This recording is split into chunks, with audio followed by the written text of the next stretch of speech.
Hello, welcome to my podcast. I'm your host, Larry Du, and today I'm joined by Suman Naishadham, and she's currently a reporter at the Associated Press and covers on a lot of different stories, like environmental policy most recently, but recently has also been desk editor and reporter. And previously, she has been a journalist covering stories in uh, Mexico and in India. So it's a very illustrious career here. So thank you so much for taking the time to be here. Sure. Thanks for having me. So maybe talk a little bit about your upbringing. So of course we know each other through Vivek, who's one of my colleagues here in the Princeton Sociology Department. But so I must assume like your family's from India, and but you grew up in the States. Yeah, that's right. Yeah, my family is from India. Both my parents are from South India, from Hyderabad and thereabouts, and moved to the U.S. in the '80s for higher education and that kind of thing. Pretty standard story in some ways, but worth repeating. And so, yeah, so basically, I was born and raised in the U.S., but So your parents were in the computer industry. I mean, yeah, well, kind of. My dad is an engineer. He's an electrical engineer, and my mom is not in computer. She's a statistician. So yeah. Well, that's immigrant story, especially from Asia. I know, like yeah, Chinese and Indians. I think they tend to be recruited on H-1B visas, and so it's very common for them to be in the high skilled industries. yeah. So, and was there anything salient about growing up? Where did you grow up in? What place? Yeah, I was born in Ohio and then moved to upstate New York for some time. But mainly, I grew up in the Boston area, like around the Boston area. I went to elementary, middle, and high school there. So, again, a place that I think is fitting in some ways with my family background because education is very, important and sort of plays a role in the kind of, for better and worse, like cultural fabric of the place. So it was a good place to grow up, definitely strong public schools, all of that. But yeah, I guess that's what's salient about it. But that's mostly where I grew up. And then, well, we'll get into the other stuff later. Yeah, the Boston area, and then you went to college at NYU, right, in New York University, Yeah. Sorry.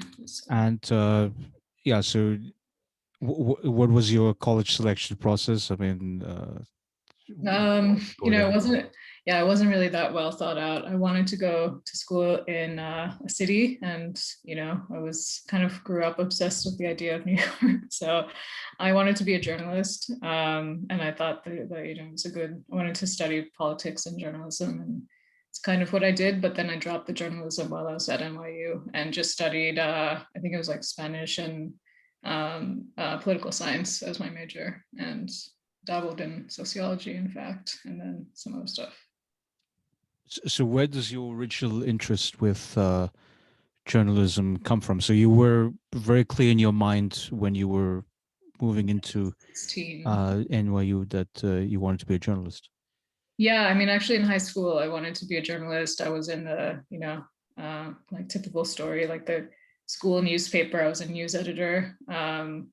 I think I just was like, I just found the news like an interesting, sort of window into people and places very far from your circumstances. And I still think that's, the fascinating part about the news. But I think I was just interested in, politics and um, yeah, and I think that's pretty much it. It's kind of stayed what makes it interesting as well. Right. So you always wanted to cover political stories, and did you also have like you could say a missionary zeal? I mean, was there a belief that the media is the fourth estate, and we have to hold the leaders Yeah. accountable and things like that? Right. No, that's a good question. I mean, maybe it's a bad thing, but I'm going to actually have to say no. Like, I think that was like later, it's quite drilled into you when you go to, especially, I think, journalism programs in the US. I mean, maybe elsewhere too, but I don't know. But yeah, no, I think it was really just a fascination with like the world and, sort of elections, this, that, floods, natural disasters, wars, all the big things that you read about, in the news. I think that was fascinating to me. And, obviously the idea that you can, sort of have I think that the classic thing people say is a ringside seat to history. That was definitely, the driving sort of motivation. I think the stuff about the, missionary zeal, fourth estate, all of that, I think that's maybe some people feel that's stronger, and maybe I should feel that stronger. I mean, I do believe in the role of the press, obviously, but I think maybe also just for lack of a better word, like, being allowed into spaces where you probably wouldn't be otherwise was just a fascinating thing to me. Yeah, and then so you experienced out of college. I mean, uh, you were student support specialist, and you went became a reporter in the Hyderabad area. So that's your ancestral place. And there you covered the story about the 2013 Delhi gang rape around Jyoti Singh. Uh, so how did you get to cover the story? No, so I didn't cover it. What happened was I just had a pretty extensive interview with her parents a few years later. They I mean, I think it was an interesting point at which to meet them. I definitely did not cover the 2013 rape of Jyoti Singh and fatal assault of her, and the aftermath of it, but I met her parents, and I had a talk with them a couple of years later, and it was just kind of by fluke. I was working at a Indian newspaper at that time, and they had been sort of launching this product that I guess was in the realm of safety, gadgets, that the long and short of it was like a button that you, I guess, would press separate from your cell phone, your smartphone, that would alert, like, nearby police or something like that if you were in trouble. And I think there are many versions of, devices like this on the market, but they were in Hyderabad to sort of promote it. And it was kind of like this kind of weird setting where they were in like pretty large auditorium. And by that point, this was 2015 or 16, like they had a full kind of, I mean, they seemed, for lack of a better word, like much more slick than, from the, obviously, like soon after that horrible event. And they had like a PR person, and they were launching a product and kind of going around, talking about how this will make things safer for women, hopefully young women in India. So I just kind of wanted to talk to them, not just about that product, but also about their sort of views on whether like the laws have been strengthened against those who commit rape and sexual assault, and how they sort of saw the progress in the years since the murder of their daughter. And stuff like that. And so it was kind of backstage that I just talked to them, and we took some photos, and yeah. Yeah, so that rape victim passed away as a result of that assault. I mean, Yeah, okay. she passed away. It was a fatal gang rape by like four, if I remember correctly, young men, and some were actually underage when they committed it. And it had sort of, it was in New Delhi in 2013, and it had sparked like huge protests in the Indian capital and elsewhere.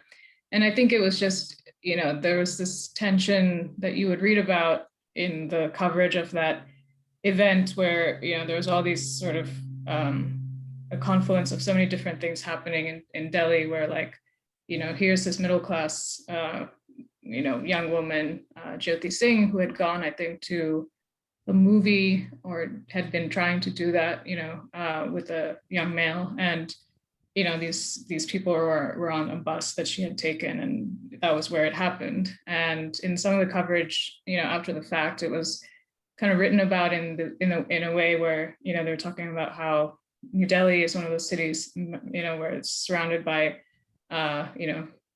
states like Haryana and other much more underdeveloped states. But there's just the sort of melting pot aspect of that city meant that there was some a unique social mix of where like there was like young women who were doing things that were seen as maybe unacceptable by sort of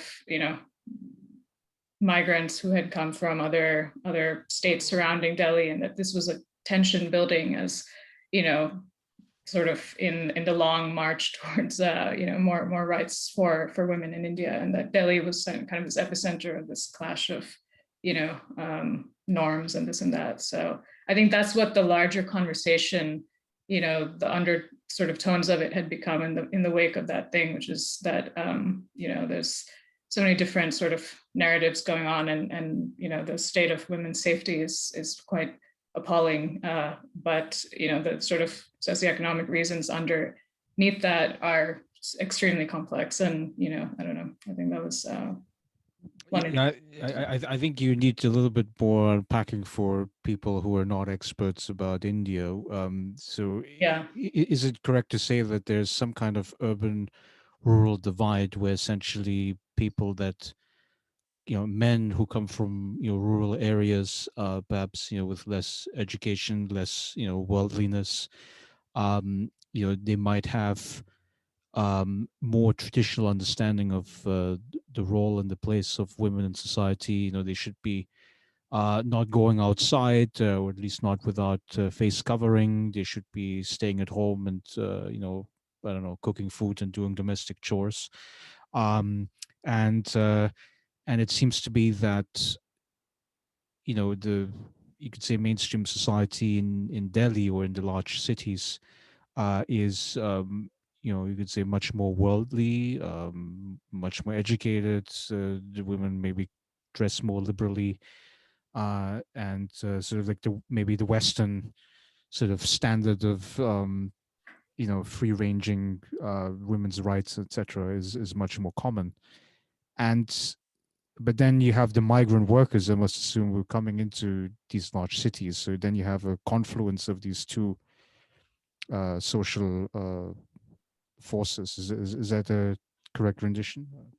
Yeah, I mean, I guess my point, which was very rambly, was that rambling that was one sort of attempt at explaining that event in the aftermath of this of this gang rape in 2013 that was fatal, and that involved very poor men from kind of more rural surroundings, surrounding areas of Delhi. And my point mentioning it is only that was interesting. I'm not sure I completely buy into the rural urban divide as the reason for this kind of large scale issue with women's safety and sort of the sexual assaults that go on. But yeah, but that was one part of the conversation that I had with her parents, which was do you think that this is like primarily a problem in one sector or one economic class, or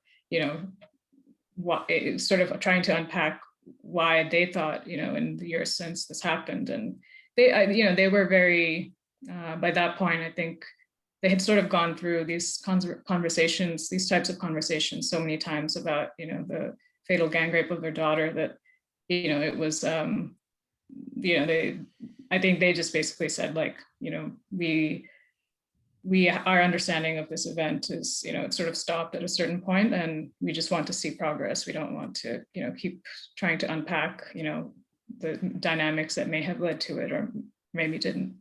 So Yeah, so I recently read this book by Ayan Hirsi Ali, and so she's from Somalia, I believe, in East Africa, and then became migrated to the Netherlands, became a politician there, and then finally migrated to the U.S.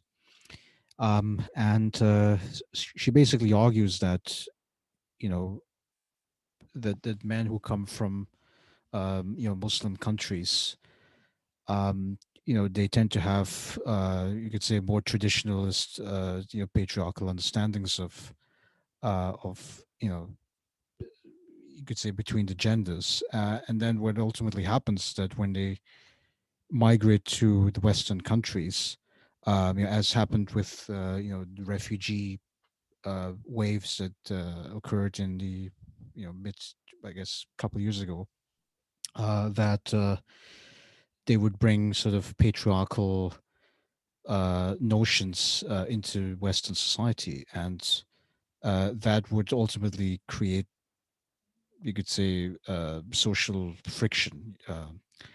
And But it seems to be like even within Indian society, I mean, you could make that statement as well, because even within the country, there's such a you could say large socioeconomic and cultural divide, in basically in this giant country, right? Uh, Yeah, I mean, I think you can make that argument. I also, in general, I don't know about India, but I assume it's similar too. I mean, but there's also so much like sexual assault and abuse that goes on within families. So I'm not sure that, the argument that it's, poor rural men doing this all the time is necessarily, um, the correct or the, I mean, I'm sure that that is a dynamic that plays out to some degree, especially in, cities. I think it also is like the economic, divide, which is just massive between, if you go to in Delhi, for example, like, stylish areas like Connaught Place and sort of see the lifestyles on display, if you're working in like, driving an auto rickshaw or whatever it might be. I mean, I think the economic divide is just so vast, as I'm sure you're familiar with your background in India as well. That I'm sure that all of these dynamics are sort of playing out at the same time, but I also kind of hesitate to say that it's only the importation of these beliefs from certain kinds of backgrounds or rural context or Muslim context or what have you. But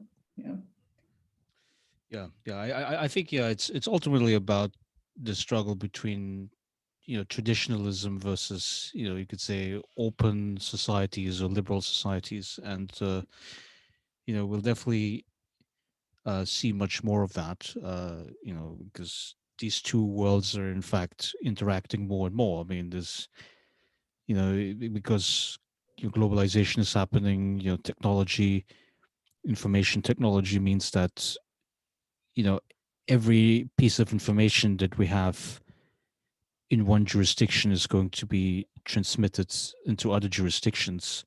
So, I mean, if you take, for instance, like the Black Lives Matter movement, you know, it started in the U.S. With George Floyd in Minnesota, and the sort of the grievances that the black community has against police force. But it's very interesting. Like if you follow discourse in Europe, they also started talking about yeah, racial discrimination. Even though they don't have that particular history of slavery, but still, there's among racial ethnic minorities, there's bad encounters with the local police forces. So it seems to show that ideas do travel very widely, yeah. because of technology globalization. Yeah, so Yeah, in a way you could call it like, just one of the many types of perhaps ways like politics of resentment or something. I mean, you could even group it into that very broad concept as well in some ways, as if if you think of it as like a sort of gender divide that is exacerbated by, forces of globalization and, what you were saying. So yeah, I think there's something there. yeah, so you then became an independent freelance journalist, and you covered the story of the Rohingya refugees. So could you say a little bit about that coverage, and who are these people and what happened to them? Yeah, sure. Um, So I was in Hyderabad, like I said, and it was kind of random that I had gone there to kind of get my first taste of journalism. It was because I wanted to. I mean, I had always been fascinated with India as someone, with an Indian background, but who grew up in the U.S. and visited as a kid many times. But in very different sort of, you're so cloistered when you visit as a, Indian American kid, family there. So I wanted to try my hand at journalism, and I just decided to do it where I have family. And so I had read in like a local newspaper that there was a population of about 3,000 Rohingya refugees in, you know, 2016 was when I started sort of learned of this, but I think it had been a couple of years probably. And they were living on the fringes of, Hyderabad, outside of the old city in Hyderabad, which is, you know, for, like you said, audience that is not as familiar with India as, the two of us. Basically, Hyderabad was a princely state before India gained independence in 47. And it was, one of the last, or maybe the last state to give up independence. It was ruled by, Muslim sort of kings and royalty, and so it was. It remains to be a city that I think is like at least 50, about half Muslim. But at this point, the old part of the city of Hyderabad, which has experienced just tremendous growth in the last several decades, become something of a tech hub as well in India, South India.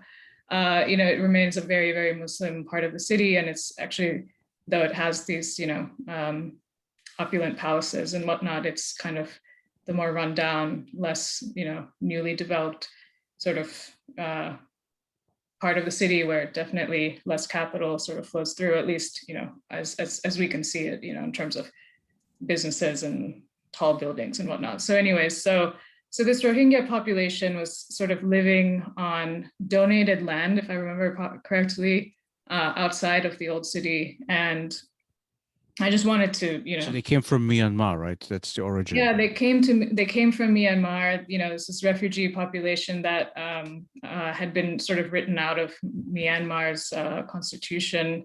I think Myanmar legally has like some 132 ethnicities that it recognizes, but the Muslim Rohingya population, they claim were immigrants from Bangladesh, neighboring country.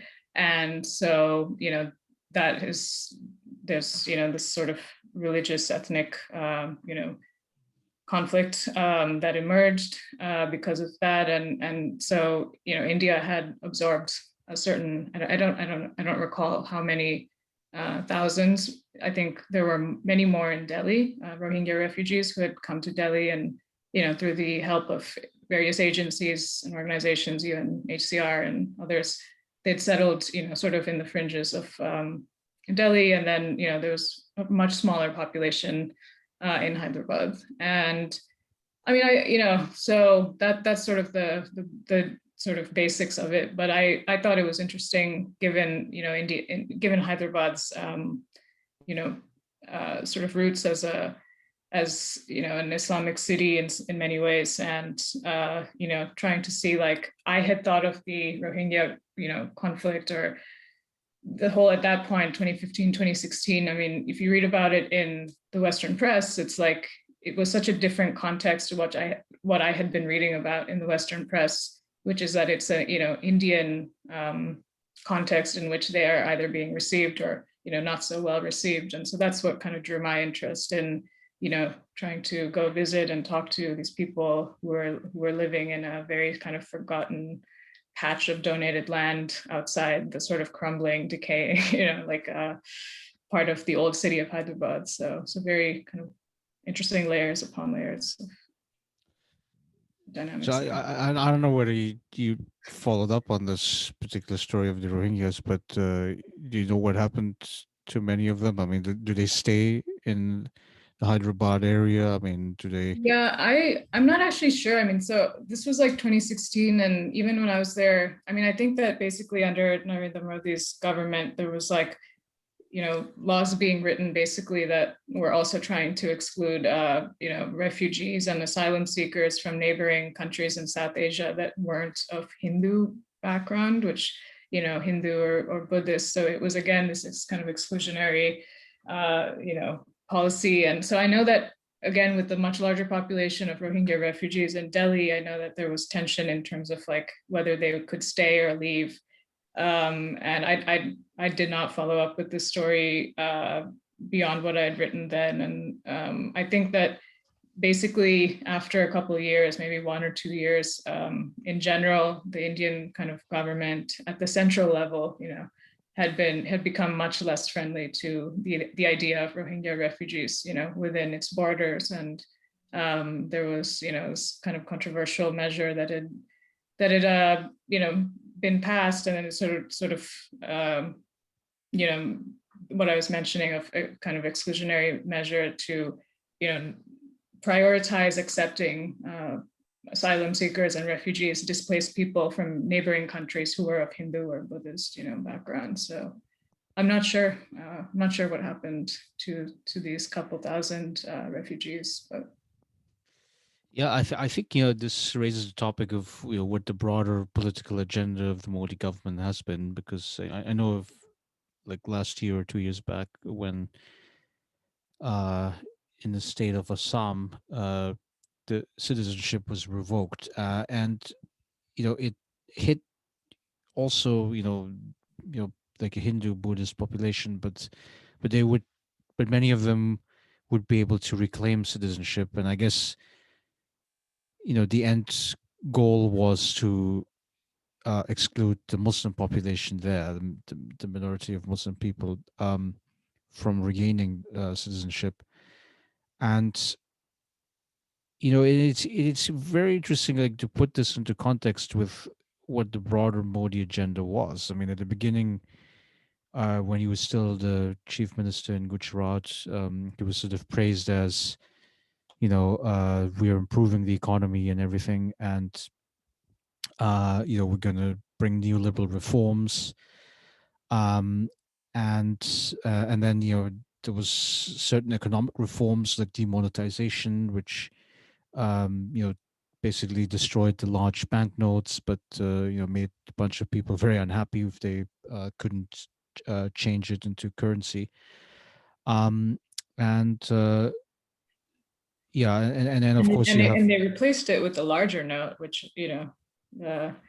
I mean, I was in India when demonetization happened, and Yeah, I, what's the wrote, experience? wrote a little bit about it. It was bizarre. Like, it was truly bizarre to experience, and obviously from a very fortunate, vantage point. I have cards and could use the digital wallets, but I mean, the change was just massive overnight. Like, people selling tomatoes on the street were suddenly taking or trying to take PTM, and I mean, it was like just such a massive level of change. There were always lines outside of ATMs, and I mean it was very disruptive, even in this tiny sort of window into what that meant. That I could see in where I lived in Hyderabad, in a apartment complex in the middle of the city.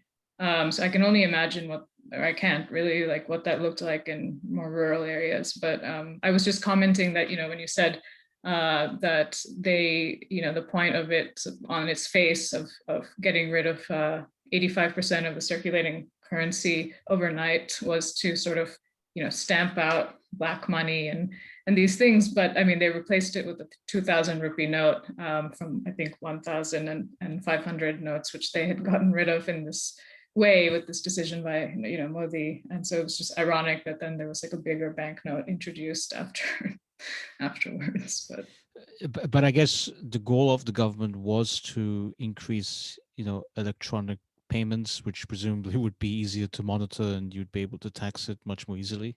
yeah. Yeah, I mean, and yeah, and then overall, yeah, there's this idea about neoliberalism. Like, for instance, farmers. I believe there have been farm protests because the government allowed big retailers, like Walmart, for instance, to come in and sort of dictate their prices instead of state guaranteed prices Yeah. on farming produce. um, and I mean, I would think that marketization, maybe it brings prosperity overall, because maybe some people who are able to make more money because they also cut corporate taxes, right, business taxes. um it might give that sort of incentive. But then I would think that the social indicators, like inequality, for instance, would get much worse. And I mean, I saw like data about like Gujarat and the infant mortality rate, which was actually pretty high during the throughout the Modi era when he was the chief minister. And so it seems to suggest that, and I don't know what the data would be in the national level, but um, it seems to be that maybe there's like a long-term economic benefit, but there's definitely a social cost Yeah. to BJP policies, right? Yeah, I think so. I mean, I think that when demonetization happened, though it didn't have like a lasting effect clearly in terms of his approval ratings and things like that. I mean, it did seem like it was a very impulsive, it was, and it was, I don't know about impulsive, but the way it was announced was, kind of overnight televised, announcement by the prime minister. And then like, I don't know whether it was 24 or 36 hours later, you had a very short window in which to replace your banknotes or, basically deal with that money that you had in cash being invalidated. But I mean, there was like definitely anger and frustration, at the way in which this policy was rolled out, even if people could, wrap their heads around the fact that like this may be, a valid sort of thing to try to approach, which is like more, digitization, excuse me, of payments, and also like bringing more payments, into taxable sort of area. But yeah, I mean, especially with the population, like India, where 90% of the economy works informally. I mean, obviously the sort of execution of these things has to be, in an ideal world, given more, consideration as to how to do it, and not just, these kind of grand overtures at trying to, stamp out corruption or something like black money, which we all know is endemic to, just the way you conduct life in India and in other countries, so yeah, I agree. I think that there's a great social cost to it, and but it was interesting to see sort of, I mean, with Modi's, with his, since he's been in power, it's been kind of interesting to play the guessing game, I guess, from afar, obviously, as to what will, whether frustrations about something like demonetization, which it's kind of impossible to argue that it didn't hurt a huge swath of Indian society, but how long, that frustration or that maybe resentment towards the effects of the decision will last, and if they will have sticking power. And I guess, we will wait and see what the sort of complacency with the pandemic in India and the sort of just, the terrible nature of the second wave, if that will have a negative impact on his, political fortunes, or, or maybe it'll be, again, something that has, temporary, sort of blow to his popularity. So who knows? Yeah, I mean, one of the striking things that I found, I mean, so they made the first lockdown, I believe, in April of last year. And I was watching a news report where a lot of the migrant workers in these big cities, they basically went back home because there's no jobs. If you do a lockdown, there's you basically shut down business. And because public infrastructure, I must assume, isn't that reliable. I guess most people maybe don't have cars, so they essentially walked home. uh The and trains were also stopped. there was like public transport during the first lockdown. You're saying there was also Yeah, like yeah, lockdown, yeah, first one, yeah. And then and then it's very interesting because now, of course, because of the large second wave, so they're doing another lockdown, and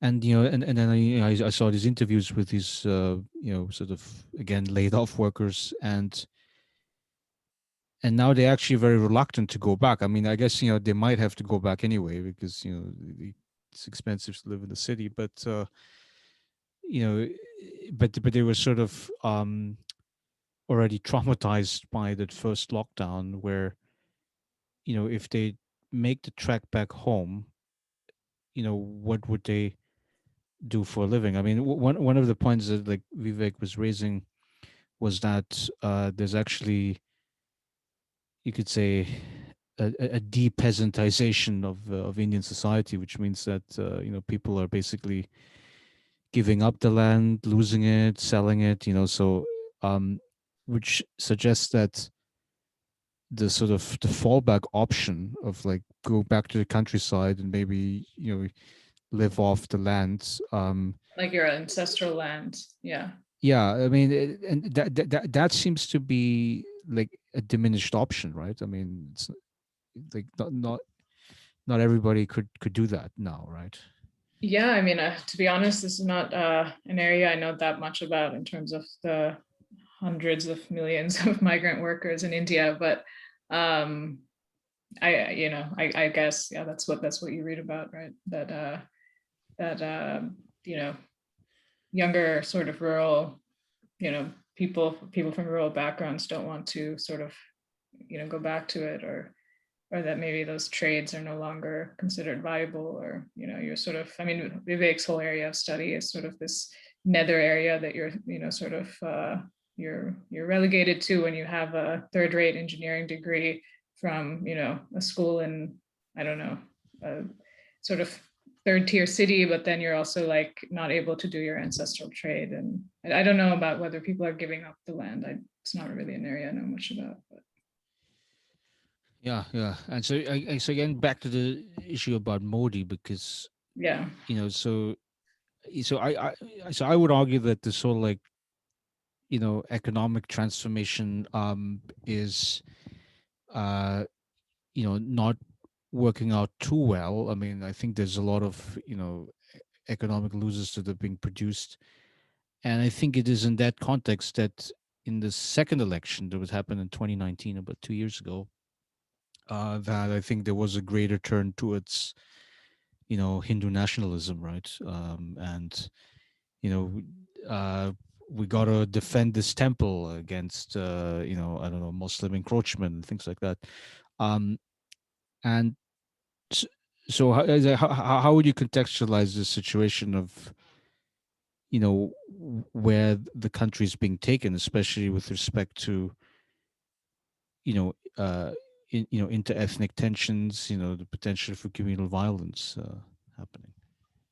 Yeah, I mean, I don't know. I always kind of viewed the Modi sort of agenda as being, you know, bifurcated between, yes, this like kind of Gujarat vision, neoliberal sort of modernization of the economy, and this idea of bringing in lots of foreign investment and driving those kinds of things up, while at the same time kind of stoking, inter, religious sort of resentment, and this idea of like Hindu victimhood, which the BJP has been, I would say, enormously successful at, doing.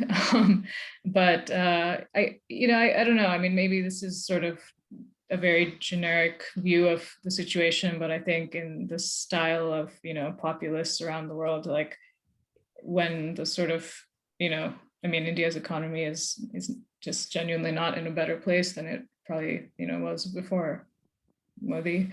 I think that you're right in the sense that, you sort of dial up this kind of sense of victimhood, and then, this idea that, the sort of classic populist thing of, doing away with the institutions in terms of what will bring, betterment to your, to a voter's life, and sort of this idea of, one strong man sort of, that will improve people's, living standards and stuff. And it becomes much more about a singular, figure, and as well as kind of, drawing on tensions that perhaps always existed in the place. And so I do, I agree with that characterization of this, you know, this sort of double game, or, whatever, that has been going on, I think, since, when he was chief minister in Gujarat. And it always seemed sort of the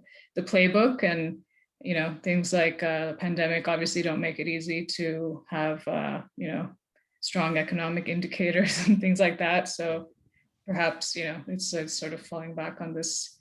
I think that the international community had not paid much attention to the sort of, stoking of Hindu-Muslim, resentment and stuff, because of the fact that maybe he, from the outside, his track record in Gujarat had looked pretty impressive. But, like you said, there are always people left out, of that kind of development. So, Well, also like when he became the chief minister, I think it was like in this first year in office. I mean, that's when you had the intercommunal violence in yeah, Gujarat, right? So, yeah, so there's a certain playbook where, I mean, it seems to be the message to the poor Hindus is, you may own nothing, but we want to make sure that the Muslims have even less. yeah, yeah, It's not really a very hopeful message. I mean, like maybe the hopeful message in the abstract is like, yeah, okay, neoliberalism will bring growth and investment, but then if that doesn't happen, it's like, oh, we always have the intercommunal violence, and the tensions that we could play up, if we want to, right? yeah. So it's entirely very destructive. Okay, so uh, you covered Telangana heat wave. And I must assume like this kind of like story about climate change. I mean, I think every year you see something new that's, I mean, sort of like a phenomenon that's been happening for quite a long time. It's like, we're like boiling frogs almost. Yeah, Like for instance, like this year I just saw that, extreme drought in like yeah, the American West and also in Mexico. yeah. And so, and then yeah, so you read a lot of stories about that. So when you were there in 2016, 17 in Telangana, could you tell us what happened there?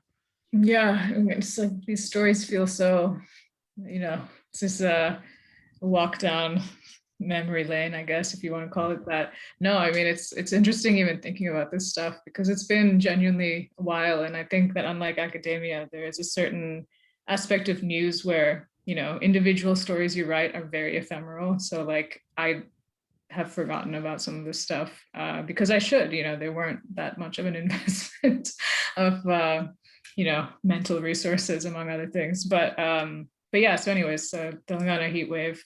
There was actually a much more brutal heat wave in India and Pakistan the year before, in 2015. That's the one that I think, a lot of people remember. It was like there were some 3,000 deaths, and it had sort of struck at the same time as like the month of Ramadan. So in Pakistan, like lots of people died because you don't even take water during that time. So in 2016, it was very hot. And this was just a simple story about like the sort of, preparations the government was taking. And sort of, I think I had gone to a rural district in Telangana, and there is a certain kind of like extreme heat, in Telangana. I'm not sure how familiar you are with South India, but Telangana had sort of split from Andhra Pradesh, which had been one state prior to like 20, I want to say 14. Mhm.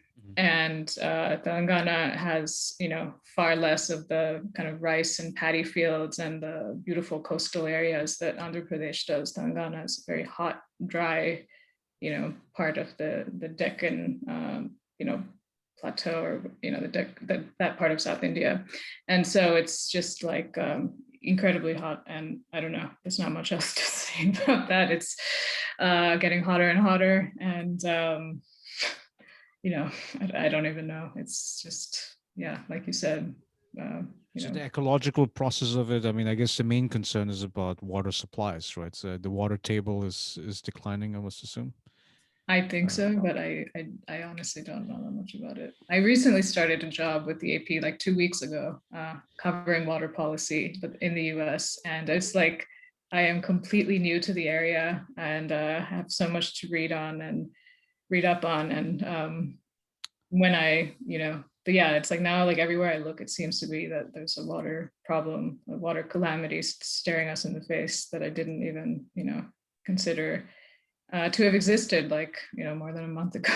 So, yeah, I um, saw this like short documentary in Vice like yesterday, I think. It was about this one river that goes through, I guess, Arizona, Nevada, and oh, yes, the California. Colorado River. Yeah. Yeah, Colorado River, and so basically, what happened over the last 20 years or so is that yeah, the water table is declining, and the U.S. federal government could, this year or next year, could declare an emergency, and at that point, they would basically cut water supplies to, to households and farmers by 25%, which I mean, I would think this would be. I mean, it would be devastating to agriculture, but even with housing, I mean, there's this issue about, the Sun Belt states in the Southwest are sort of like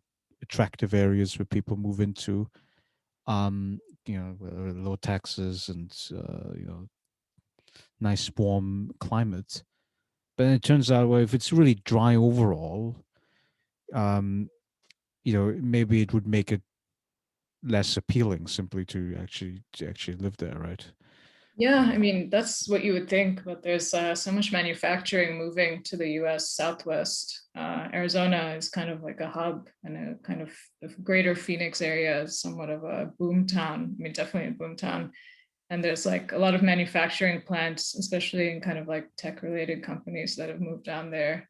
There's like a semiconductor, sort of hub. Intel, Oracle, IBM, they're all there, and other companies are coming. I think there's a Taiwanese chip company that had set up a $12 billion, plant. So I mean, yeah, I mean, if you go there, it's like it's hard to believe that. I mean, that it probably shouldn't exist as like a city of 6 million people. I mean, it definitely shouldn't, but it does, and it's high growth area. So yeah, definitely. I mean, the water issue that you mentioned is with the Colorado River compact. It's like this water sharing agreement between 7 states, and I think Mexico as well, actually. But in the US, among the states that share sort of this allocation of water from the Colorado River, they're like the downs, the sort of southern contingent and the northern one, and Colorado and Nevada and California, I think, are the northern considered that. mhm. And Arizona is definitely, yeah, it's kind of, it's definitely, there's a very good chance that it will face cuts. But basically, they sort of read the water table, and I think they make that decision in August. And I think a colleague of mine was saying yesterday that it's like 18 inches lower than it was last year. And there's supposed to be a monsoon season every year in Arizona or the Southwest, but there was like none at all last year. So hopefully there'll be some rain this year, but yeah, pretty Now, intense. And it is interesting that in the US, like in the US West in particular, like this dynamic of, these desert cities is playing out against farms. I mean, the sort of development of expansion growth in population growth in these cities. I think the water allocation sort of battles or already are kind of playing out between agriculture, which obviously requires a outsized amount of water, and then cities. And the funny part, the crazy part is like you walk through some neighborhoods, and I think cities like Las Vegas or Phoenix that are just firmly in the middle of desert, and you will see green lawns. So that's uh, that's not good. right, because essentially they're, redirecting whatever water there is to, to create these nice gardens. Yeah. And then, if I'm sort of like a potential home buyer, moving into this area, and I see this luscious green, beautiful grass, of course, surrounded by dry land, um, I would be very enticed to move in there just because oh wow, because I think there's something very primitive in our hunter gatherer brains where it's like, oh, we see green, it must mean that it's vital, But there's life yeah, in it, yeah, we it's should good be close for, to that. good for children to grow up around. Yeah, no, you're right. I mean, I think I think I don't know much about really like the relationship Americans have to lawns, though I understand that it's an attractive thing to have in, your house or, but yeah, I think you're right. It's, this idea of like, you're not living in a barren, hot, Yeah, just a second. yeah, yeah, sure. No, no, no. Okay, so yeah, so that's the issue with the environmental situation, and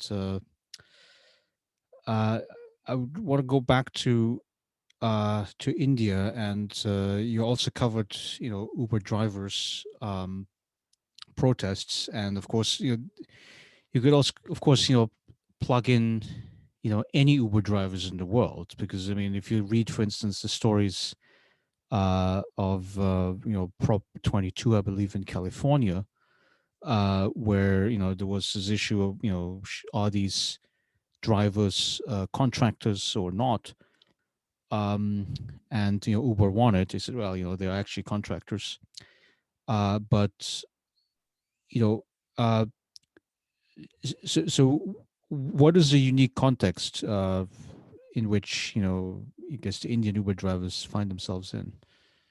Yeah, again, story or my telling of it is pretty dated at this point, but yeah, and when I think the Indian context was that, at least when I wrote the story, or a couple of stories, like it was interesting because 6 months prior to when these strikes were happening, and I wrote about them in, Hyderabad, but they were happening all over the country. Basically, drivers were refusing to, there were strikes. They were refusing to drive because they're saying that, I think Uber was taking too large of a cut of their payments. Similar stuff, like you said, to what Uber troubles Uber has found itself in ride sharing apps in general, but Uber is among the biggest around the world. And there was also some sort of financing of cars because obviously a lot of you know prospective drivers in India did not have cars, and so there were like loans and things that I think were kind of ended up hurting one's profit making abilities severely.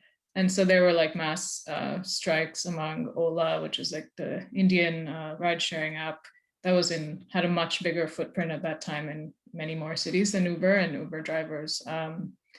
And the context in India, for me at that point at least, was that maybe 6 months before these strikes, I mean, you could get into an Uber and like the driver would just be beaming about like the sort of economic opportunity that driving for either company or both companies, Uber and the Indian Ola cabs, had provided. And I remember this one conversation with this driver who said he had Uber driver who had a bachelor's in engineering, and he was like talking about like just like all this economics, this financial success. Like he had 2 cars, he drove like you know a lot, and he had sort of given up on finding a job related to engineering. He was making like, I think he said like 60,000 rupees a month, which at that time was like around 1,000 US, which is pretty good, for that. Like, I mean, in India, and yeah, that's decent. That's a lot more than most of the journalist colleagues I had and were making. At the time. And so, he was like talking about all these things that it afforded him and his wife. And he just was, you know, very overjoyed with driving. And, I mean, just in such a short span of time, like the market, I guess, had been flooded with drivers. And, it would just like the sort of just anecdotal kind of conversations you would be having with Uber drivers about their jobs driving for this company had changed so drastically. And around the time that I had, written the story, I remember I was going somewhere, traveling somewhere. I needed to go to the airport, and I, booked a cab, and the driver was like profusely thanking me because, he had gotten a fairly decent, chunk of money from a far ride to the airport, and like was saying that it's just impossible to get a ride more than like, 1 or 2 kilometers at most, and that would produce a very small, chunk of cash. He was complaining about like how many hours the company would, have you drive, and to the point where it was like dangerous, and so all these things. But it was just like in the Indian context, it seemed to have happened so fast from where, Uber was producing success stories and, offering sort of these contract workers like, these really handsome sums of money. People who had degrees and other things were turning to it, and to then, the sort of the sort of, demise of that. It happened in just a very, what felt like a very short period of time where, So the yeah, source of discontent, so it would be rate cuts, I must assume, yeah, rate cuts, and also shorter drives, as you say. yeah, I think it was rate cuts. It was like also kind of predatory, like, you know, like financing of cars and things like that, that Uber got involved with like, Indian car companies, I think Tata at one point. And then also, just like too many drivers. So, and and yeah, and I mean, but I think the main thing was the rate cuts, and probably how much the company was taking out of every ride. So Yeah, it's like the instability basically of the gig economy, in the context of Uber. But yeah, right. So initially, like the way how like Uber sells itself to the investors is that, well, you guys have to subsidize us because we would be making losses for a few years because we wanted to make sure that the riders could get, a cheap ride, and we also want to incentivize drivers to hop on, though, so you can't pay too little to them. um and I must assume that at some point, like, there's this implicit contract with the investors that, you know you guys who advance us the money are going to be able to cash in, yeah, and I must assume, like, this whole issue with like rate cuts and predatory lending and, taking a bigger cut for Uber, all of that is part of making it into like a normal business. But at the point where you already destroyed all of the traditional taxi industry, right? You basically monopolize the taxi business, right? Uh, yeah, so yeah, that's a strategy. I mean, and it's very interesting because, like in India, it's not very unique what's happening, because you could read the same stories here in the U.S. too, right?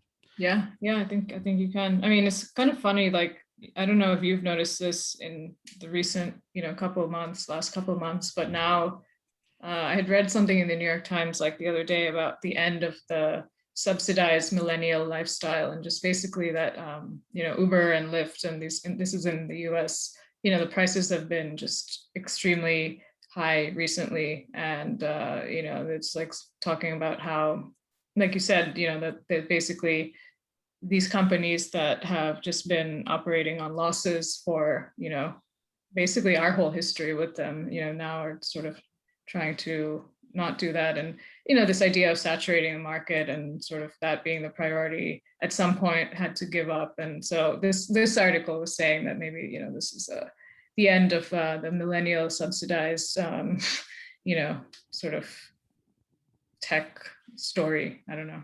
I mean, Yeah. would like to know your thoughts on this. Well, there was also, yeah, this is an interesting story, and there was another special story in the Wall Street Journal today, which was about, you know potential legislation that would be passed in Congress, which is about, um, these big tech companies having to be broken up. Yeah. So it would be like Amazon would be sort of like one of the main examples, because Amazon is, on the one hand, they are the marketplace where you could have third party vendors who sell their goods through the Amazon platform. um, but also Amazon has its own products, right? So you have like Amazon Basics, and what they basically do is they you know take existing products and then they create like a knockoff with similar quality, and of course sell it cheaper. And of course, because they control the marketplace algorithm, so they of course can place the products at the top of the search result. Yeah. And so it's a really nefarious way of on the one hand offering the third parties the sale options, but then at the same time through the algorithms destroy them, right? And this is a clear example where it's like, well, perhaps this company has become a little bit too powerful, and if you wanted to have some semblance of a functioning market, you would have to break these companies up the same way that it was done 100 years ago with Standard Oil, like the oil companies, right?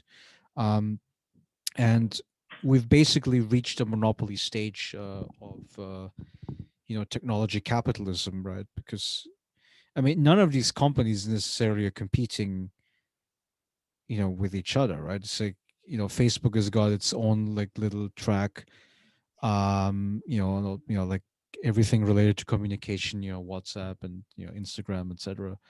uh you know Amazon has its own little thing with like everything related to sales, retail, right? And Google monopolizes the search engine business and everything associated with that. So um but then at the same time, like, the economic theory of network effect suggests that, for instance, we don't want to have the second best search engine. We want to have the best search engine, right? Yeah.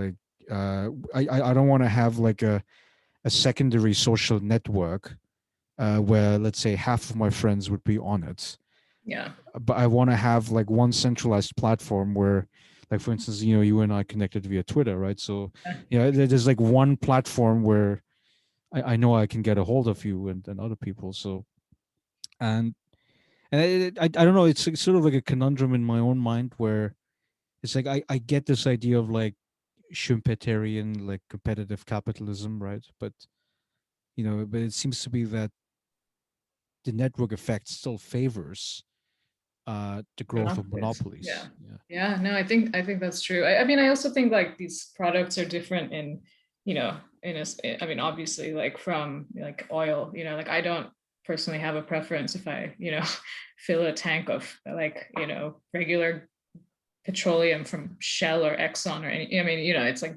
BP, whatever, So I mean, it's just like obviously fundamentally different of a product to have like it's Instagram versus like frankly I don't even know what like an alternate version of Instagram is. So I guess that says enough.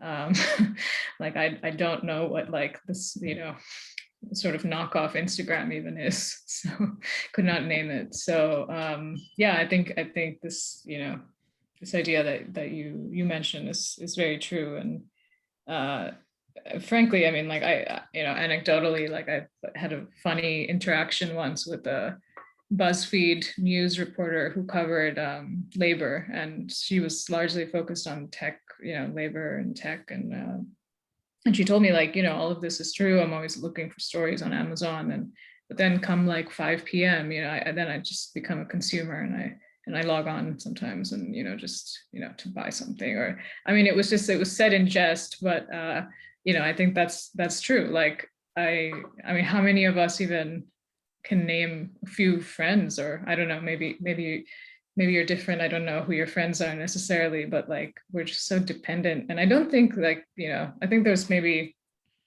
I mean, whether or not it's the consumers, responsibility, or obviously I think there's a greater responsibility on the government to sort of, prevent the sort of domination of monopolies and stuff. But it is kind of hard to imagine, like you said, this network effect not like having some pull and sort of favoring this concept of like these like empires of the, the tech companies and the services that they offer, which, like you said, they're not in direct competition. The biggest ones are not in direct competition with each other. Yeah, and also on this ethical point, like, can we criticize these, big platform monopolies and at the same time consume their services?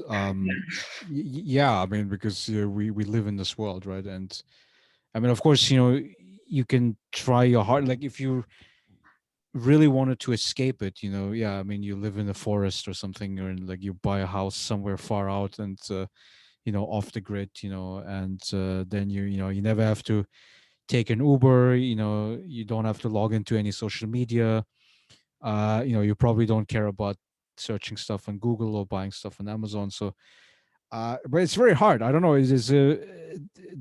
Certainly in the lure of living in this world, and so I was thinking, well, what would be then the second best option other than you're getting rid of these companies? Is there'd be massive regulation oversight on the state from the state, or you know some code of conduct that they some formal regulation that they put in place. Or a more radical solution is if you said, well, this is actually a public utility, and you could say, well, because we already know how to run this thing, so why not put it into state hands. And of course, I mean, that itself is very controversial because you could say, well, is a government bureaucrat as committed to producing a reasonable product as Jeff Bezos and Mark Zuckerberg and so forth? So, Yeah, I mean, they're like, in a company like Instagram, they're like, I think I once had a friend who works in tech mention that they're like 1,000 people working on just, one aspect of UI. Like it's insane. Like there's a reason why, all these features on these apps are like so smooth and, intuitive. And yeah, I personally think the government would not do as good of a job. But whether or not that means we should have like massive monopolies and the most valuable companies in the world not really making anything, or many of them not really making anything, I don't know. I mean, yeah, I would sort of like to, I would be curious to know what these lawsuits will end up amounting to, and what the remedy, besides fines, which will always be kind of, you know, well, it's like one like, or 2% of the yeah, profits or exactly. something. Like, Yeah. what the sort of whether, what regulation would even look like, frankly. Yeah, yeah. I mean, there was this, like last year or so, there was a congressional testimony, and where they invited these corporate executives, and one of the Congress members was asking, what's your business model? How do you make money if you don't charge? I mean, and that suggested to me that, yeah, that the government officials weren't necessarily, up to date. I mean, like they don't even understand, what the business model was of these Silicon Valley companies. So, and that of course makes you very pessimistic about whether these tech companies can be controlled. Because I mean, because another element, like if you read like all the Biden speeches, right, um he frames technology policies in terms of the Cold War, right? It's like, oh, look at the Chinese, they're eating our lunch, the Chinese are developing AI and everything. So, and I mean, if that sort of is main orientation, sort of like a Cold War, like who gets to the moon first, like in Yeah. the 1960s. Um, then I mean, like if I was like a tech CEO in Silicon Valley, I think, you know, I might be perfectly happy with that narrative because it would give more, cover from the federal government to basically allow these companies to do whatever they want. Essentially, it's like, well, we're And we're helping you doing beat it in the name China. of, yeah, defeating China. Yeah, no. I mean, it's also like at this point, I don't know. I don't know if this is really related to what we're talking about, but one example that has been amusing to me recently is the idea of the Clubhouse app. I don't know if you were familiar with it. It had sort of like Yeah, I become. have it. You have it. Okay. Yeah. It seems like if you're doing this podcast, you might like Clubhouse. But Twitter, I mean, right is at least, I don't know exactly when Clubhouse launched and some sort of growth trajectory, but, there was a point like 3, 4 months ago where suddenly it seemed like on Twitter, I follow a lot of, as you might expect, like journalists, social scientists, etc. And it seemed like everyone was talking about Clubhouse. At least I got the invite. I was like, okay, I'll download it. Let me see what this is about. And within a month, like Twitter Spaces, which is the exact same concept, you have a room and you curate sort of these rooms of discussion, live conversation. It's like oral conversation as opposed to text, which I think is actually quite attractive in this social media space. But basically, I mean, they had just ripped off the idea of Clubhouse and like in a matter of days essentially made it obsolete, right? Because on Twitter we have lists and we already follow so many people and you're already basically curating those who you follow and like all of that. If you use Twitter regularly, I mean, it's like so much more natural of a platform in which to have something like a space where you can gather people around a theme who are interested in a certain discussing a certain theme, and then have them sort of talk live about it and discuss things. And so, I mean, how do you prevent that from happening? I mean, how do you regulate around like something like that? I have no idea. Yeah, well, I mean, so there's something very captivating about Twitter for sure is that like new ideas, like new articles that journalists write or new research that comes out. I think so for that exchange of information, I think it's really good. I think the niche that Clubhouse was in was that it happened like in the middle of the pandemic, right? Yeah. When Yeah. when the face-to-face meetings were all cut off, right? And so then if you were in this like giant room where there's like 30 people and then you're like talking heads basically, Yeah. and there's I think there's something very appealing to that. um I would think that as the world goes back to normal, that the allure of Clubhouse might diminish. I mean, I'm not sure, that. Yeah, I mean, yeah, it might not have that kind of staying power as Twitter has, for instance, right? Yeah. Yeah, I mean, no, I was more talking about how the idea of a Twitter space, like it basically just copied the idea of Clubhouse of having like sort of a virtual room where you're talking heads, conversing in real time. And, it's like that's exactly, I mean, on a much smaller scale, that's what Facebook, I guess like the whole idea of like when Facebook acquired or bought Instagram, like, Mark Zuckerberg was getting increasingly worried about, what Instagram offered, and basically just in emails that had been sort of uncovered at some point, there was like very clear sort of communication among Facebook, like execs about the fact that they were worried. He was worried about like the sort of rise of Instagram, and so that and what it offered, and so they bought it. But Twitter in a sort of more recent context, I mean, you just take what Clubhouse does and you just adopt the same feature and call it Twitter Spaces, but you already have like all this infrastructure that's so much more suitable to that idea. I mean, I think like what we were talking about with the network like power, I mean, it is pretty staggering, what So they you're can. saying that Twitter doesn't even have to buy Clubhouse? I mean, it could just simply replicate the same Yeah. features. Yeah. Yeah, it's just like for instance, like with a dating app. I mean, I think Tinder and like Bumble would be the most popular ones, but then Facebook has that too now, right? So you could do Yeah. the swipe whatever as well over there. Yeah, I actually Uh, didn't know that. Wow. yeah, I mean, Facebook at this point, I'm like, it's the UI is so bad in my opinion. Like there's just so much going on. Like it's almost like you log on and you can play like a farm game or whatever with like some aunt of yours, and then or you get in, it's just like yeah, I didn't know that there's a dating app aspect to it now.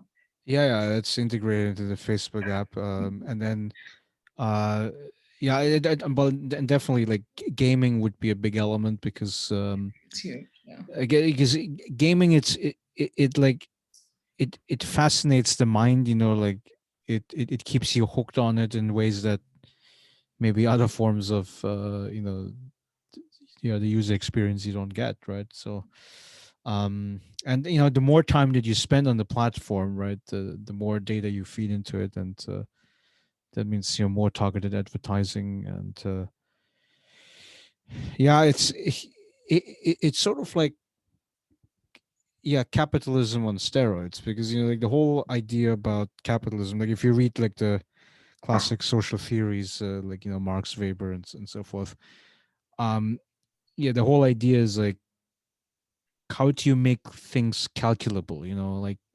calculable, and then ultimately that makes it profitable. And there was a book by Shoshana Zuboff, which was about, I think, surveillance capitalism was the title.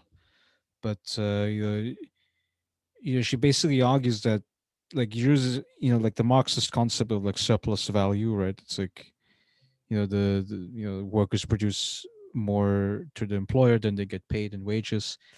um, and something similar is happening with what you call like behavioral surplus, which is basically the attention, the time, the data that we feed into these algorithms, on Google and Twitter and Facebook, etc. And like, for instance, like if I look up, watches or something, and then all of a sudden everywhere I only see like watch commercials, right? So it's really like, yeah, the bringing out every little cent, out of us. And I think, the technology companies, they do it much more perfectly than any other industry could. So Yeah. that's Well, very I mean, scary. yeah, it's interesting you bring up like targeted advertising, because I had listened to a podcast that I really like on the London Review of Books. It's called Talking Politics, or History of Ideas, Talking Politics. And the documentary filmmaker Adam Curtis, I don't know if you are familiar, or No, you. not heard of it. So he's well, so he was on this program with a Cambridge professor named John Runciman, who sort of hosts it, and it's I think you would actually very much like this program. But Adam Curtis had just come out with um, a 10-part documentary on BBC. So to give a little background about him, Adam Curtis is like this filmmaker who has worked, I guess, I don't know, he's affiliated with the BBC. He really is maybe the most extreme example of like, an archivalist in terms of using like the vast archive of the BBC to sort of piece together these grand narratives of history. And so he had written, I mean, not written, he had produced this film right after Trump was elected, I think, called Hypernormalization. And the most recent one, Can't Get You Out of My Head, was sort of like, if I remember correctly, kind of talking about the rise of China, and then like lots of things, technology, climate change. I mean, there are these sweeping sort of narratives about history and how we got to the point where we are at now. And yes, and also this was the main sort of idea that he was fascinated with exploring, was how, in this age of hyper individualism, we all feel more like alone and sort of scared than ever, supposedly, is his, that was I guess one of the driving sort of themes of this. But he sort of uses these pivotal moments in history, like Nixon's, visit to China, and certain, the just these very like specific moments in history as like catalyst, to him, catalysts of things that were to come. And they tend to be moments that are not the ones that we read about in like the news or history, elections, or the fall of the Berlin Wall, things like the big moments. He tends to focus on these like kind of more tucked away moments where supposedly um, you know, catalyze big change. So, anyways, I brought that up because he went on this podcast in the London Review of Books to talk about all of this and more. And he had mentioned this one, you know, he thinks that the idea of targeted advertising is overblown. And I was very compelled by this part of the conversation that he had, where he brings up this like experiment that I don't know if you're familiar with, but supposedly, you know, an economics graduate student or something had like pitched to eBay that they should stop, you know, targeted advertising to 1/3 of the consumer sort of base in the US and see if their consumption habits change. And, you know, to sort of crudely summarize the sort of findings of this, you know, the sort of experiment, like apparently they, you know, people's habits really didn't change that much when they were not constantly like, you know, fed images of watches. If you click like, you know, one sort of, if you search for like a watch or whatever once, right, like we're used to. And so, you know, he was kind of saying like, and you know, I actually sort of, it was the first time I had heard this argument presented in a way, like that maybe this idea of targeted advertising being like, you know, the product itself, because of how powerful it is in terms of getting you to buy things and sort of like, you know, just like infecting your mind with the idea of like things that you want that are tailored to, you know, you based on like the power of these algorithms, that maybe it's just actually a little bit overblown. And, you know, maybe it does get you to click on it, but whether it actually gets you to buy the thing, maybe that's still a bit of a open question. And I don't know. I mean, it's compelling to think about at least. Well, I mean, I guess, I mean, I'm not a marketing student, but, from their perspective, I mean, they have this idea of like, marginal returns, Yeah. which means that like, say among like, 100 people that you do this targeted advertising on, only five of them buy the watch. Yeah. That's already a success, right? Because it's like, hey, the margin is like 5%, right? So, Yeah. and yeah, so that's the logic. And then so there was another book that I was thinking about, like Sherry Turkle. It's titled "Alone Together," and so she's like an MIT anthropologist, I think. And yeah, so she studied like kids that are interacting with like robots in the classroom. It was some kind of experiment, um, and I guess like the whole overall argument is that people are more connected than ever because of mainly because of social media.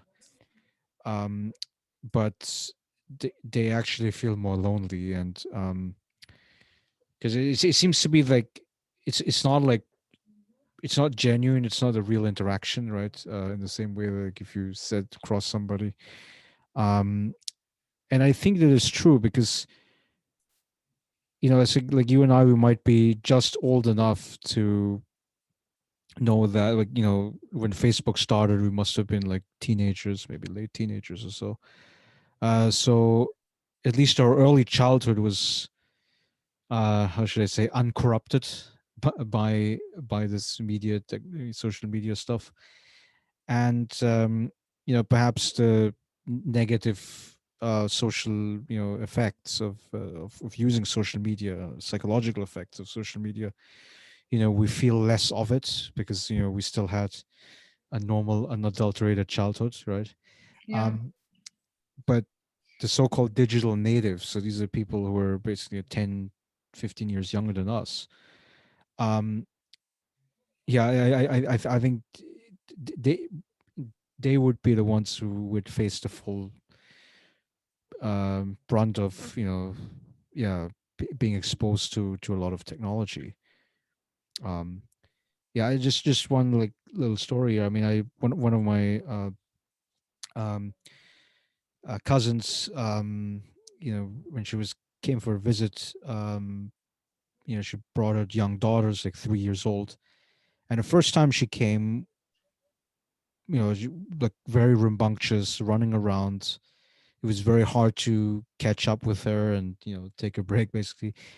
And then the next time they visited us, and she turned 4, And then the parents this time brought like an iPad and gave it to her, and then it was like, totally transformed because now all she does is interact with that screen, very quiet, so it's no longer running around, so it's no longer causing us out of breath. And I was like, it was good on the one hand because now we could just sit down and not run around so much. But then on the other hand, isn't there like some kind of loss that happens as a result of it? That because maybe kids are supposed to run around.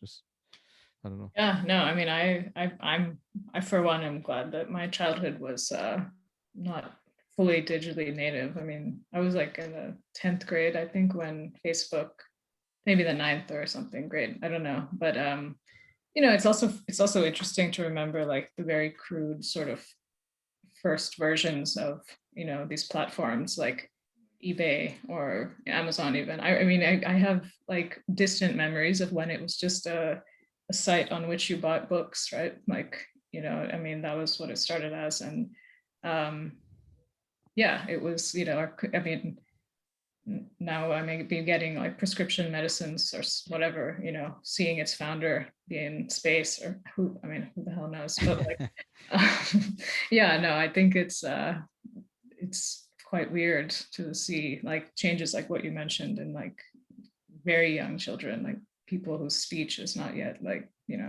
really formed in some ways, to just, or like the quickness with which you can sort of see a child like that pick up on the UI and learn how to navigate like an iPad is just, yeah, it's crazy. But Yeah, yeah. So, so we'll have one last thing about India, and then we'll turn over to Mexico if you still have energy left. sure. So, so, so you wrote about narcotics and pain relief, and so, what is that story all about? I mean, is that uh, a rampant concern? I mean, or is this like a subset of a community that would be affected by it? No, that story was actually, yeah, that was a really interesting story. I mean, the reporting of it. Basically, like in India, despite being like a large manufacturer of synthetic opiates, like that are used to treat pain, chronic pain, things like that. There's like a very short supply of it, and it kind of has this interesting history of, this sort of outside the U.S. and the Western world, like there's this like extreme sort of hesitancy to prescribe, uh, you know, these kinds of medicines, and there's like a shortage in supply, and doctors tend to like prescribe like, NSAIDs, I think they're called, the ones that don't have any opiate sort of, chemical compounds, and that are way less effective for treating extreme pain like that you might experience, during cancer treatment or, just terminal illness and things like that. So, while there's this narrative, and not just a narrative, I mean, the opioid epidemic in the US started by like the gross over prescription of like, you know, synthetic opiates, and, sort of lacks oversight of when and how and to whom they were being prescribed.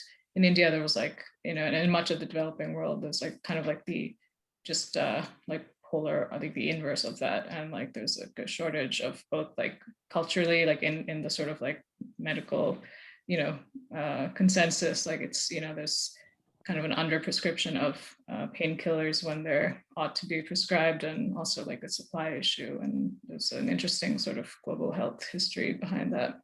And so, yeah, I had written about that. To be honest, again, this is like an example of which I myself am blanking on some of the details of my own story. So, So I mean, so in the Indian case, I mean, you're saying that there's not enough pain relief yeah, because the story that we learn about like OxyContin in the yeah, U.S. is that basically there's too much of it, and it, I mean, is it the and I guess the institutional differences that exist between U.S. and India is about the power of pharmaceutical companies, right? yeah, Perhaps they're much stronger over here, and like you sell anything that you want here, because there's a big market for it. Insurance is very expensive in this country. Um, versus in India, I mean, like, you read, like, for instance, that, like, there's the Serum Institute, which produces a lot of the vaccines for COVID. Um, but then at the same time, it produces too slowly. I mean, relative to, of course, what the effective demand is, which is like 1.3 billion people or so. You have to vaccinate all of them.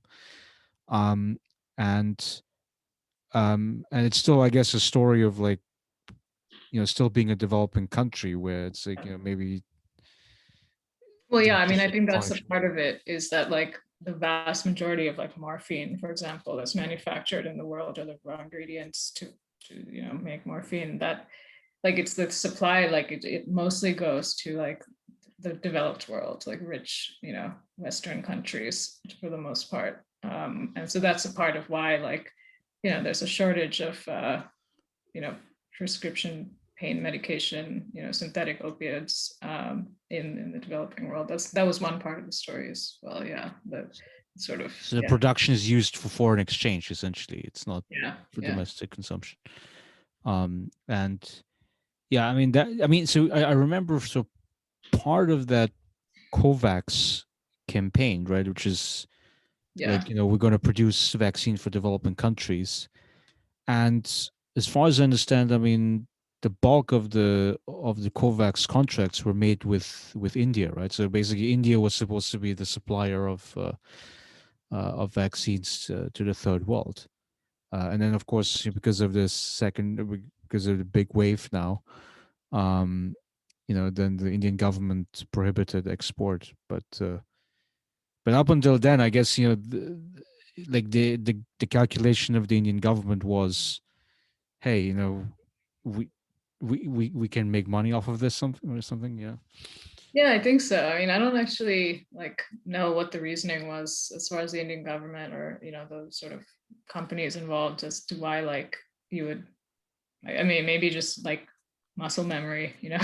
It's a massive drug manufacturing country, and I mean, obviously, money, but like, yeah, the sort of, it seems like it was just, just yesterday I was reading about this and like the number of countries affected by what happened in India because of like, sort of not diversifying the source of like where they would get their vaccine. And then India, faces its crippling second wave and cuts the exports. Like, it's kind of wild, like just how many countries did not see the possibility of like something like that happening. And yeah, yeah, Well, I mean, now I think, with the COVAX, I think the U.S. would be the main supplier now. I mean, of course, we saw, like, China and Russia also. They did a lot of vaccine diplomacy, but especially a country like Russia, even though they have a vaccine, but the sort of production capacity is just, isn't on par with what the demand would be in the world. Um, but I think, yeah, the U.S., because we reach a point of, like, vaccine saturation at this point. Like, we're opening up to the kids to get the vaccine, but like they're, of course, a smaller segment of the yeah. population. So I And think, also less at risk of dying from it or getting severely sick from COVID. right. But I mean, all of the vaccine that we're producing right now, it's basically surplus, right? Yeah, it's excess. Yeah, Yeah, right. It is, it should be done for export. And of course, we say, oh, well, we supply Canadians and the Mexicans first, but very quickly, I think, like, Sub-Saharan Africa and also India, because of the huge wave. So definitely has to be much more vaccine sharing that needs to happen. yeah, Okay, so it's a good idea. okay, now we turn up to Mexico, and so you make the move to move to Mexico City from India, and I just personally, with your career choice, I mean, why did you make that step? Yeah, so that was in 2018, like the first time I went to Mexico. And I actually, I'd gone back to school to get a sort of master's in journalism. And so during that program, I had gotten a fellowship to work for 3 months in a bureau. And so I got placed in the Reuters bureau in Mexico City. And it was in 2018, it was in the middle of a or tail end of a presidential campaign. So it was kind of random, it was coincidental. I speak Spanish and I'm a US citizen. So it's like, those are kind of the two questions that they asked me. And I said, yeah, that sounds great. So I'll go. But I really, it was like I'd come back to the US from India. I wanted to like get sort of actually trained in journalism, and not just, dabble. And so I had gone to journalism school, and in the middle of the first and second year, you're expected to do like a fellowship or internship or something. And so that, I was placed in Mexico, and yeah, it was great. It was fascinating. It was a really historic election, 2018. So then I kind of, given also the fact that I have language skills there and I actually don't speak an Indian language, I was like, okay, that's like, it made a world of a difference, obviously, to be able It's to easier to communicate. navigate in Mexico, basically. Yeah. I mean, it's very difficult in that it's like a very complex country and a bit of a hall of mirrors kind of, you know, but but at least language wise, like, yeah, it was just so much more accessible because of the fact that I speak Spanish. So, and also it's a fascinating place. So Yeah. So AMLO is the guy, uh, Lopez Obrador, and he won the elections. I just read his Wikipedia entry just to prepare for today, and so he had previously run in 2006 and 2012 again, and lost it each time. And then in 2006, there's the first time that he lost. by like half He a percentage point. Yeah, Yeah. he said, "Oh, this was a fraud, and I am the rightful president of the country." And there were a lot of supporters that were showed up to his rally. Um, and so you could definitely see like he's got this character almost. It's like left wing populist, but and now finally on his third try, he had succeeded. Um, yeah, what's the background? Like, why would this guy be elected? And also, like, he was a Mexico City mayor or governor, right? So Yeah. that's another piece of background. But Yeah. So, I mean, like the 2018 election was historic because his party, the, National Regeneration Movement, as it translates in English, had won, but it had started in 2014 as like a movement, so to speak. And he kind of swept the country, like the elections, and it was a resounding victory against the PRI, which was like the party that had formed, after the Mexican Revolution, and the PAN, which is like a center right party, and others. And so he had, those basically like the very quick recap and probably imperfect recap, but Mexico had a one party system from after um, the revolution which ended in 1912 or early 20th century to basically 2000, and the PRI, the Institutional Revolutionary Party, had like won every election, not even lost a Senate seat in that time. But so it was basically like a one party system, but had like you know gone through the motions of elections and stuff. And in 2000, that was the first time that someone not from the PRI had won, and President Vicente Fox became president.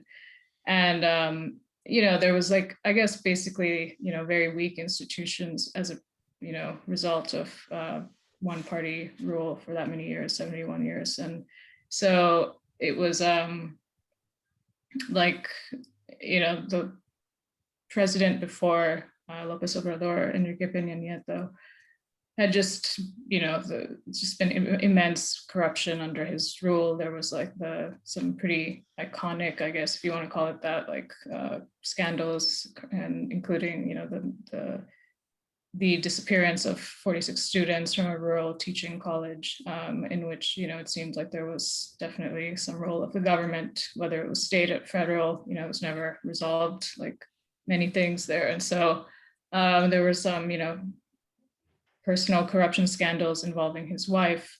There were just many, many, violence, obviously, due to a combination of, poor institutions and the drug war and the just ever strengthening, the ever growing strength of, uh, transnational crime organizations, since they really do a lot more than just traffic drugs.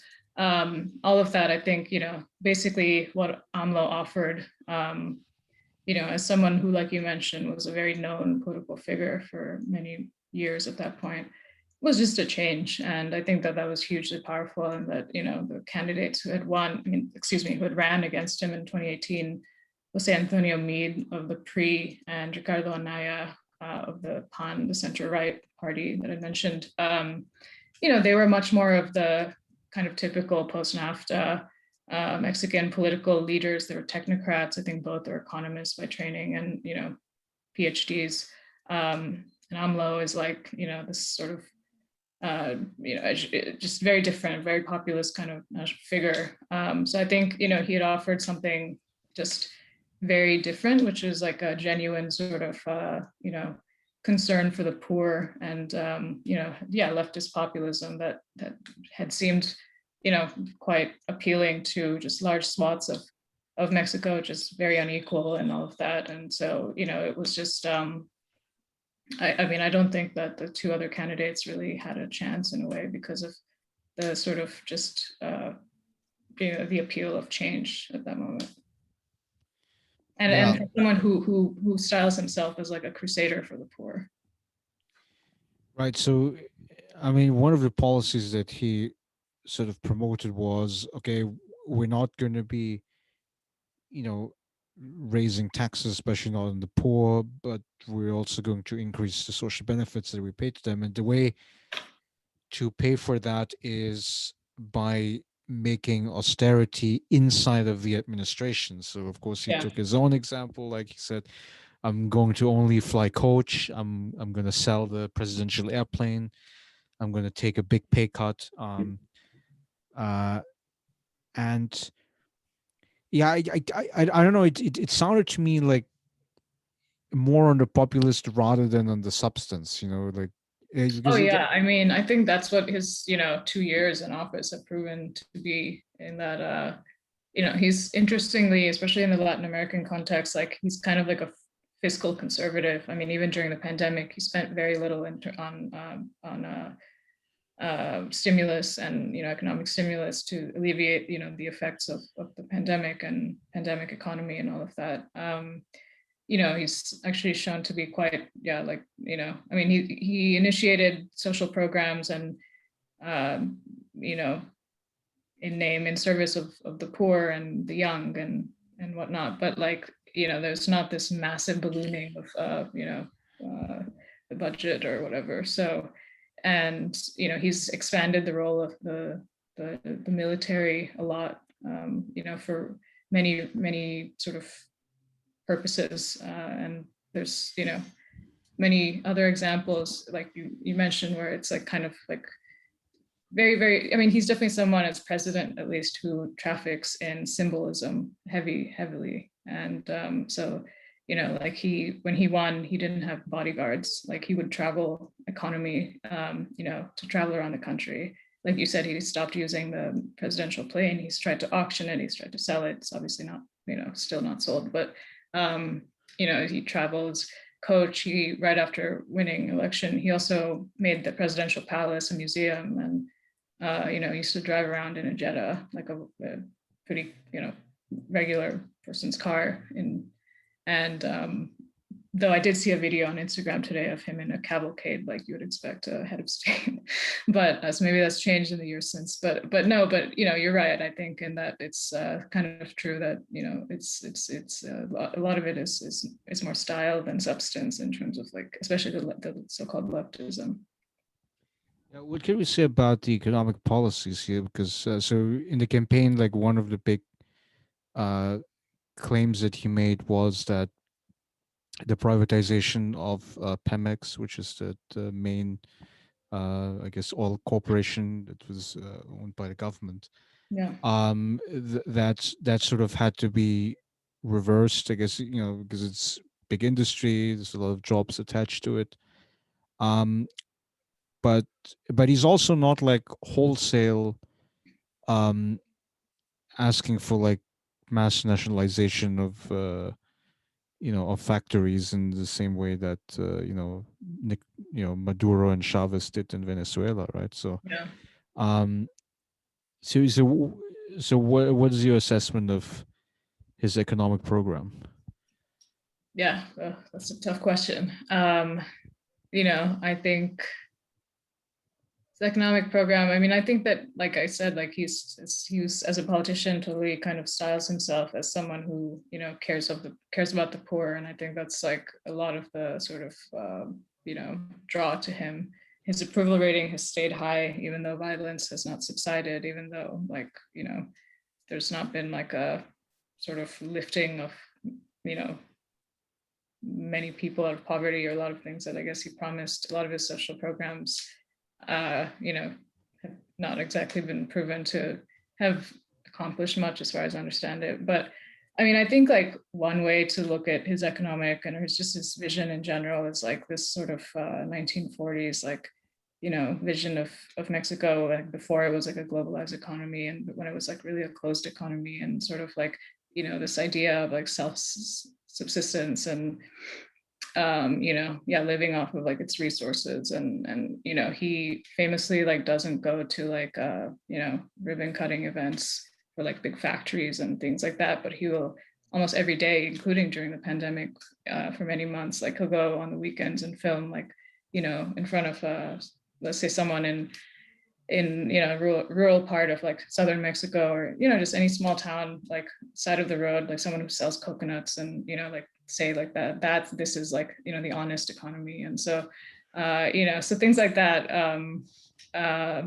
Yeah, I don't know, I mean, it's very, very symbolic. And I don't know that, I mean, Mexico is like one country, I think, where like the central bank has often been kind of lauded as a world-class institution, very like stable. And one thing that AMLO has done is like weaken like independent institutions, and sort of his economic vision calls for like a social economy, or socially conscious, or moral economy. And um, but it often doesn't seem like there's like a very cohesive sort of set of ideas around how to do these things. I don't know, I mean, maybe that's just a biased way of looking at it, Yeah, so but for yeah. instance, like the anti-corruption program, where he says, that's what he campaigned on, right? It's like, oh, look at all this corruption at right, the previous government. Yeah. Um, but I then I mean, also read like that. he rallies against neoliberalism, and there's just been such a like a huge presence in like the sort of typical Mexican technocrat, who had been in, especially post NAFTA, like the post like 94 era, like just so many heads of state have been like Harvard or Yale trained economists. And he's just frankly from a very different background, right? And I think that he rails against neoliberalism, but it's also hard to like exactly know what he conceives of as neoliberalism, and like what his definition of it is, outside of, because a lot of these things, like, I mean, obviously it started before his presidency, but like the renegotiation of NAFTA happened, and there's certain things like he'll just not really. I think when he was campaigning, he had like kind of sort of maybe spoken somewhat negatively about, or, but I mean, at the end of the day, he's not someone who is like a president who is you know you know lambasting like a free trade agreement, the biggest free trade agreement, obviously, it's just USMCA, or previously NAFTA. So it's kind of like there does seem to be like a selectivity, in terms of like what things that are neoliberal that he kind of rails against, and versus what that are kind of integral to like the globalized modern Mexican economy, that just are sort of left untouched in terms of like him criticizing it, or casting aspersions or blame on like previous presidents, and from this so-called neoliberal period that he talks about like regularly in his morning press conferences. Right. I mean, if you look at like the heart of the Mexican economy, I mean, like you have like these northern Mexican provinces next to the U.S. With the maquiladoras, right, that Yeah. produce, that are integrated with, American car manufacturers, right? They produce parts of that, and of course a lower labor cost than in the U.S. So I could not imagine that like he would purposefully want to destroy that portion of the economy, right? No, and I don't think that like there's any interest, as far as I understand it, like to do that. I mean, AMLO has raised the minimum wage like twice, as far as I understand, and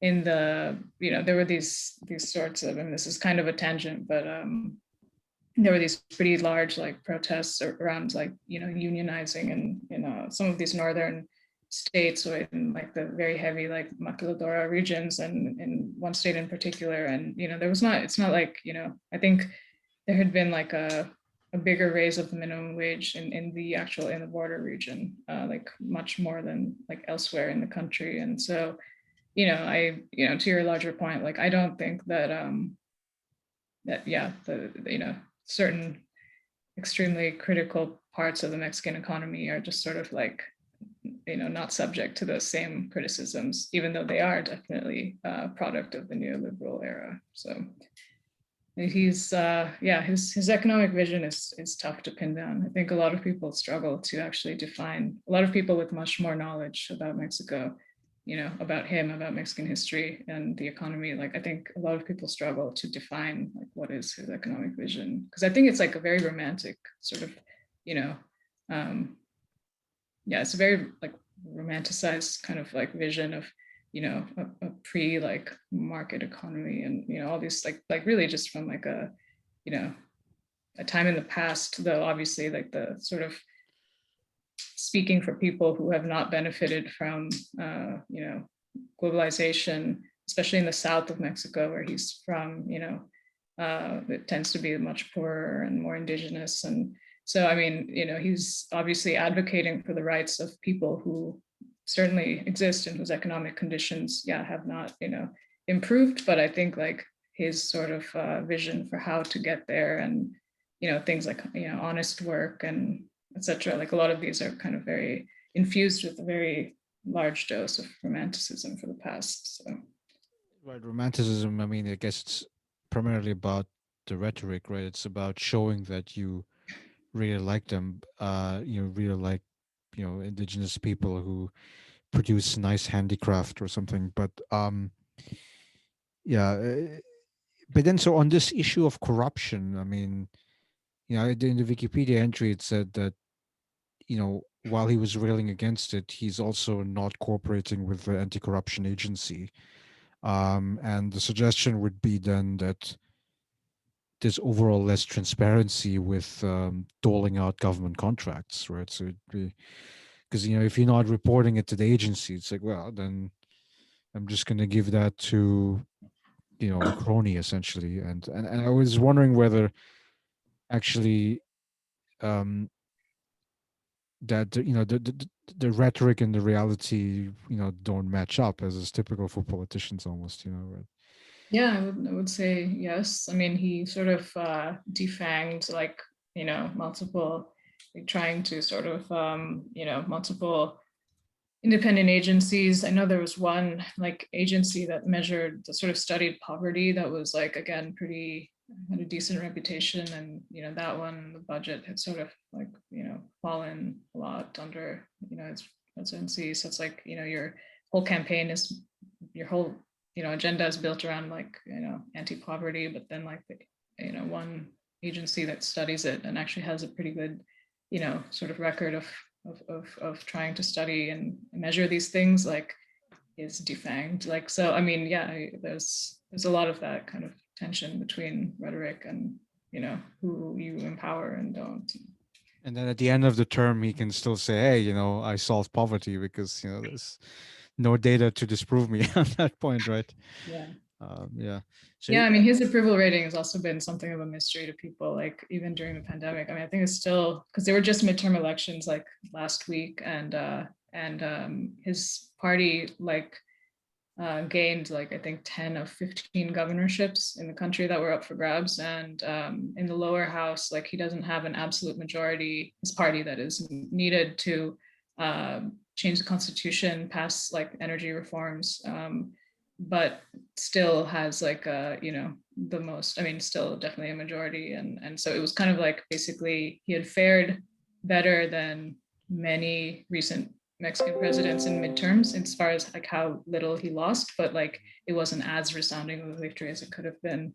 And this is after like Mexico has had like, you know, one of the worst death tolls from the pandemic. Like, I mean, just there's been, a lot that one could, I guess, resent the president for. But I think even so, like, I mean, I know before the election, his polling was still at like 60%. So he remains like one of, yeah, the most popular, presidents in recent history, I think. And it's pretty, fascinating how, yeah, because I think a big part of, like, especially in democratic countries where you have elections to legitimate rulers, um, it's not necessarily the best governor who sort of wins the election. I mean, I think it's the person who sells the best narrative. Like, it's most convincing. It sounds the best. Like like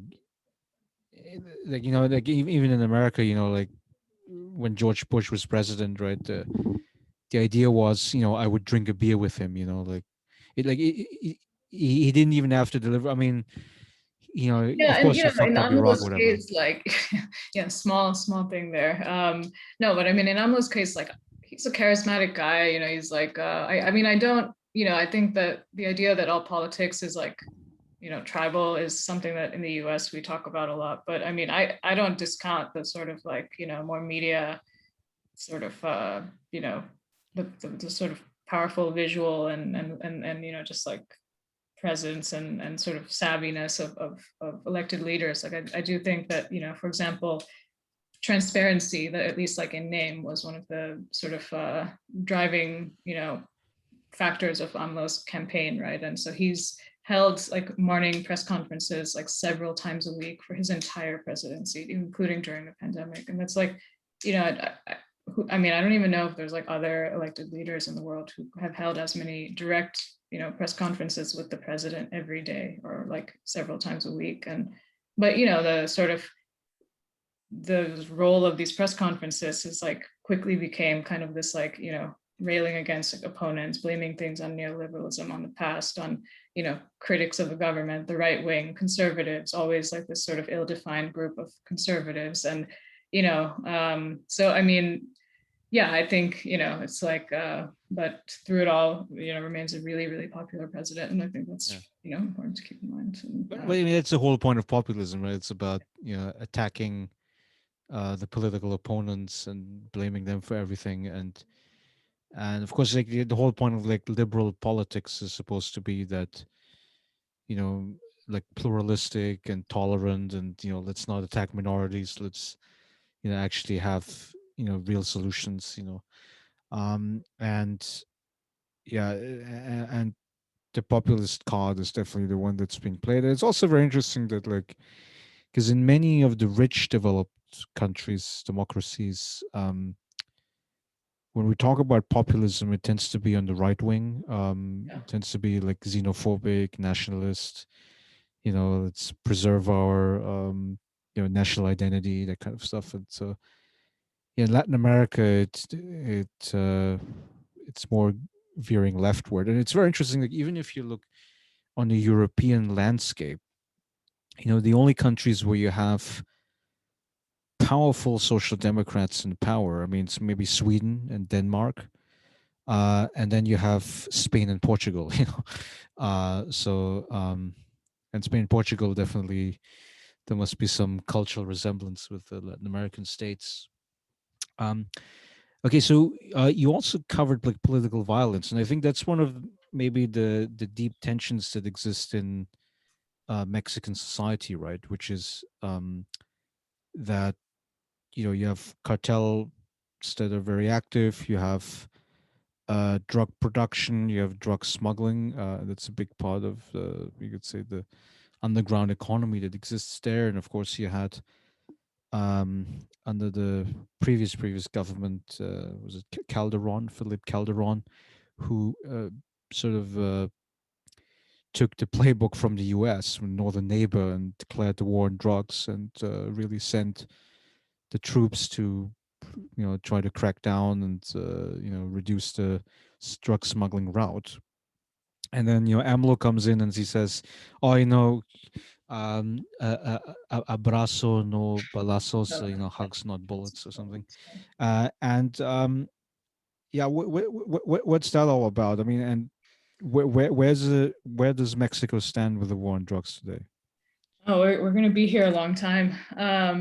No, I mean, so yeah, I mean, it's like, yeah, the sort of defined start that a lot of people give to the drug war, the war on drugs in Mexico, is 2006, when Felipe Calderon became president. He was with the PAN, center right party, and there was also like a agreement beside the Merida initiative with the U.S. and Mexico, and so basically it was like, this is a really really glossed over version of history, but the sort of strategy during the Calderon regime was like, or presidency, was to go after the big capos, or the heads of, make these big sort of um, I mean, basically beefed up the role of the military to fight the drug cartels, and make these sort of like big overtures of killing like heads of, or pretty high up like leaders in some of the big drug organizations.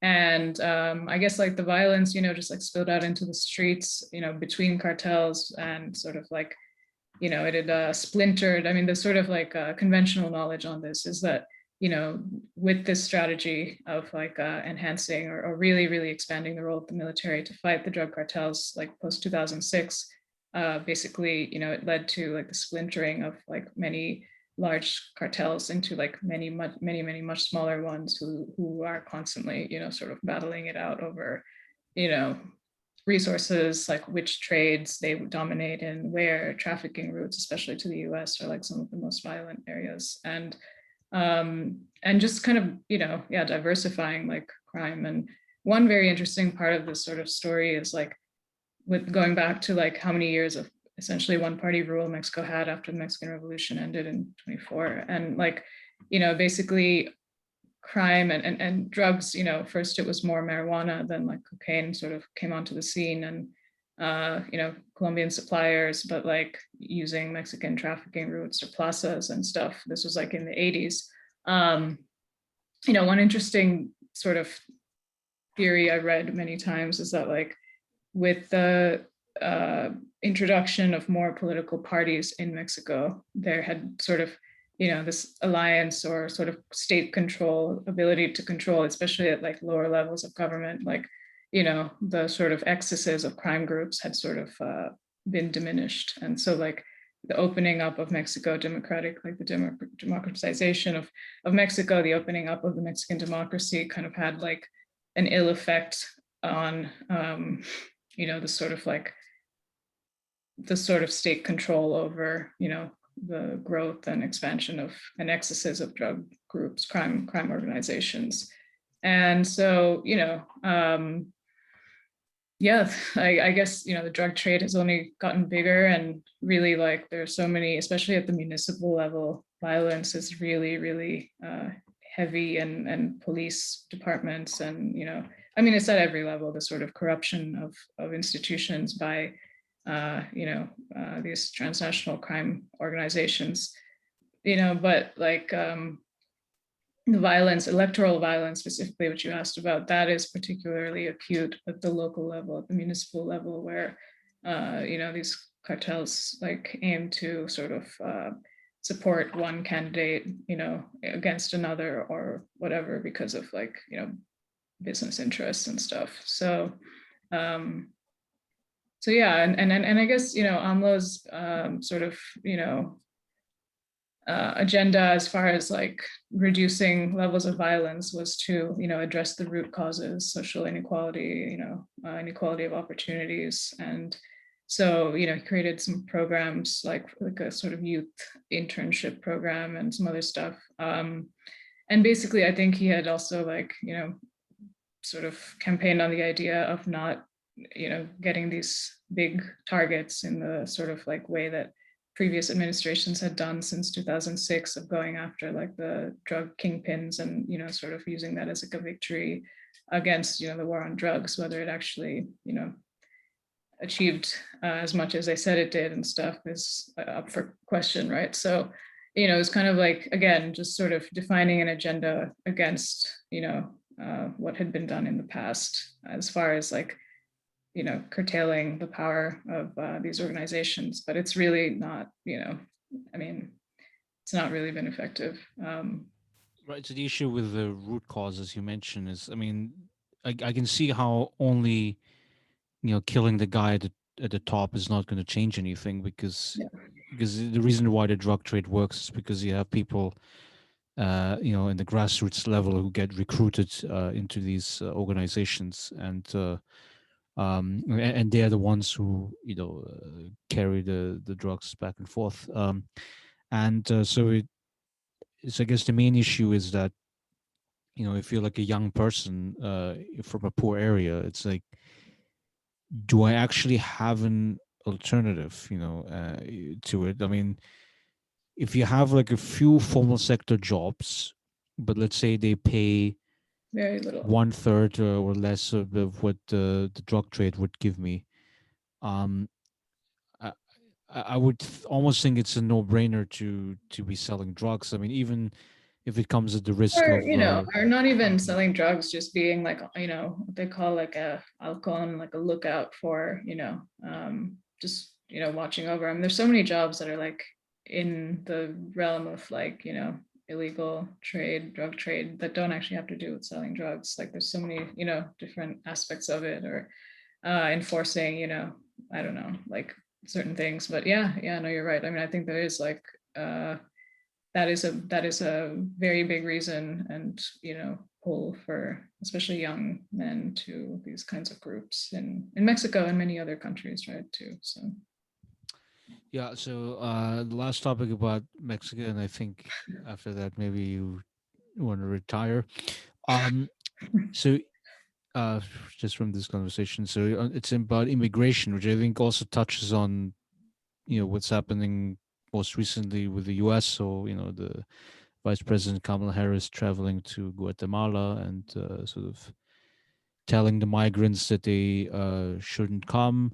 yeah, And I mean, I would think that that will surely fall on deaf ears, and it seems to be like Mexico plays this crucial role, because so this documentary about like this southern Mexico border town, which is basically the place where, according to the U.S. Mexican agreement,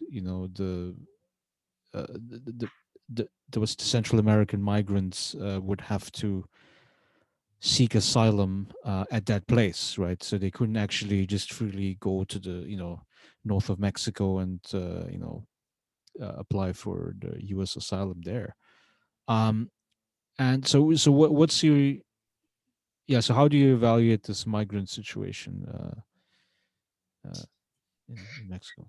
yeah. Another very large topic to end on, or to delve into. I mean, that's another really interesting part of the sort of AMLO government, right? Like especially under, when Trump was in office. Trump had ran on as we all know, like a very sort of xenophobic campaign, and had called, Mexicans, drug dealers and rapists and all of that stuff, the wall. These sorts of, very divisive sorts of language used against Mexico. But then when it came down to, the whole migration thing, and AMLO being, a fierce kind of nationalist, a Mexican, nationalist populist president, had actually worked quite well with, Trump, and had basically, enlarged the sort of role, expanded the role of the military, and created this, National Guard force to sort of, patrol the southern and northern border, and, also consented to this Remain in Mexico policy that sent like all asylum seekers coming to the US to wait out their asylum court decisions, or even, the point until which they were able to, go before a judge, to wait those, many months, and in many cases years, in northern Mexican border towns. And so all of this was done, obviously, with the agreement of the Mexican government. And there was this threat in 2019, like summer 2019, of tariffs, retaliatory tariffs on all, exports if there wasn't cooperation on migration. And so, after that, there wasn't too many like really like high, like, moments of great like tension, at least in the sort of news cycle. I mean, who knows what was actually going on, but in terms of like the migration story, I mean, it seemed like, the number of asylum seekers, I mean, this is pre-pandemic, we're talking pandemic, then, there was a different rule imposed at the US border, which just health sort of public, health, public health order that allowed them to just turn away all asylum seekers. But you're right in that Mexico plays a really important role. And the sort of last couple of years had that role had been expanded. It's not to say that it had never happened before, where the US had called on Mexico to patrol sort of the southern and northern border more, and the flow of migrants through the country. But there's also just so much corruption that, like, there's a whole system inside Mexico of like migrants paying off not just like smugglers, but Mexican immigration authorities at various points before you get to the border with the US. And but the long and short of it is that, the Remain in Mexico policy, which sent like, I think the height of it, like some 70,000 asylum seekers, most Central American, to wait out their court cases, or even the point at which they got an appointment, in the US, to wait that out in these camps along the US-Mexico border. Like, I think that was pretty effective in the stated goal of, reducing, basically like piece by piece, like closing off the US asylum system, right? And, Mexico played an incalculable role in that program and that net effect. Then comes a pandemic, and, border rules are enforced. And so I think the struggle of the, Biden Harris administration is to like, I mean, I'm not an immigration reporter, but my kind of understanding of it is like, doing the same thing, but with like, or similar sort of like, not, not maybe not making people wait their asylum, appointments in hugely dangerous, Mexican border towns, but also not like, greatly expanding the asylum system and just letting, it's like to sort of do it with the more humane face, but not, vastly expanding like the, asylum and immigration system to accommodate, these people coming north, because it's costly politically for one thing. And, I don't know. I mean, I think, the Biden and Harris administration has also pledged, money and trying, sort of floating the idea of various programs aimed at, again, addressing root causes of migration from Central Mexico, providing more opportunities in Central America countries, so as to prevent people from coming, making the perilous trek north, as they say. And so, these are all things that have been tried in the past, and with obviously, clearly migration is still going to continue, and the pandemic has only worsened some of these old factors. So. Well, I mean, actually, there was a very scathing article a few days ago in the New York Times Yeah, aid about the programs. U.S. aid program. Yeah, basically, like the argument is that a lot of that U.S. aid money is paid to U.S. aid agencies, and so, of course, you hire American citizens. That means that they're gonna have to be paid, Paid you American know, high salaries. five-figure salary, right? Yeah, And so at least half of that aid money therefore gets eaten up with bureaucracy. And then the question is also like, what do you do with the other half? So they had this one they interviewed this one farmer in I think in Guatemala, and he was proposing to use the aid money to grow coffee Coffee. beans, Yeah. and then basically sell that to the U.S. market, which of course at market rates, which would be enough to make a living. And that of course would be a big factor for reducing incentives to migrate. Um, but but then the U.S. aid agency says no, we don't do that kind of stuff because I mean presumably. Well, I don't think they give a reason, but it's presumably to prevent competition with U.S. manufacturers, right? Yeah. So it's like, so then what are you left with? It's basically, I don't know, maybe direct subsidies or something. Just Yeah, yeah, no, give that them was a really good article. give them money. Yeah, I mean, I think like, one story that I had worked on when I was in Mexico for a while, like almost an entire summer, but then it actually didn't end up publishing, was on like the work visa program, like the H2A, H2B program in the US. And so these are temporary like guest worker visas for agriculture, the H2A, and then like seasonal work, like landscaping, working in hotels, these kinds of seasonal jobs that are not in agriculture for the H2B visa. And, it's expanded just so much in the last like 10, 15 years. The vast, like 94% of those who get these visas are from Mexico. And under the program, like it's a very fascinating topic, but basically we were kind of writing a feature on this program and saying like, what if this was expanded? Or, not in terms of like advocating for any one solution, obviously, because it's not the role of a journalist, but like just kind of um, sort of a broad look at like this program in Mexico and the challenges and reasons why it could or could not be expanded in Central America. And so it's in terms of having like a temporary guest worker visa program hugely expanded, in Central America, that brings seasonal workers to the U.S. who work and make decent, wages, especially for living in Central America, who then go back and come back, just seasonally, multiple times in their lives. And I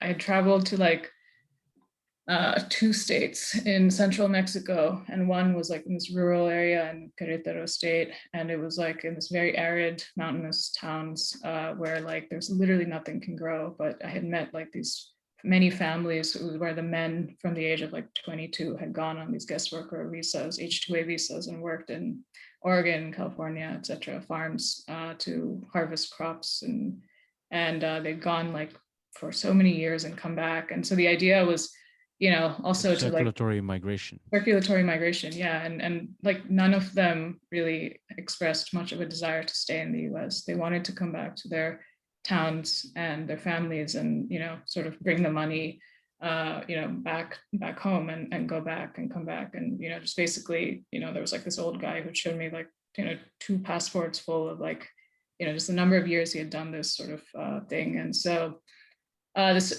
story unfortunately never published, but it was a really interesting reporting experience. And yeah, I think, I mean, you know expansion of the immigration sort of system, I don't know, I mean, yeah, like that New York Times story was sort of implying heavily like I have some doubts about the sort of addressing the root causes in Central America, especially if like the sort of USAID, is this very top-down program, which heavy overhead costs and stuff. But let's see what they also have in store, I guess.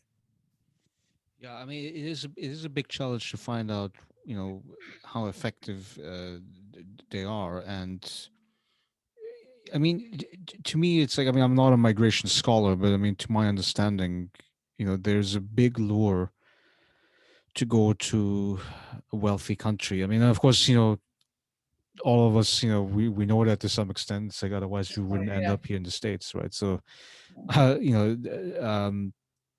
know, and like the way you would how you would have to handle it, I think is, I mean, So politically, I mean, you cannot say open borders, right? Even though maybe this could be, a good and socially just policy actually to open up the borders, but in democratic countries you can't really do that, right? Because the majority of voters, I mean, of course, all the voters are current citizens, so they don't want it.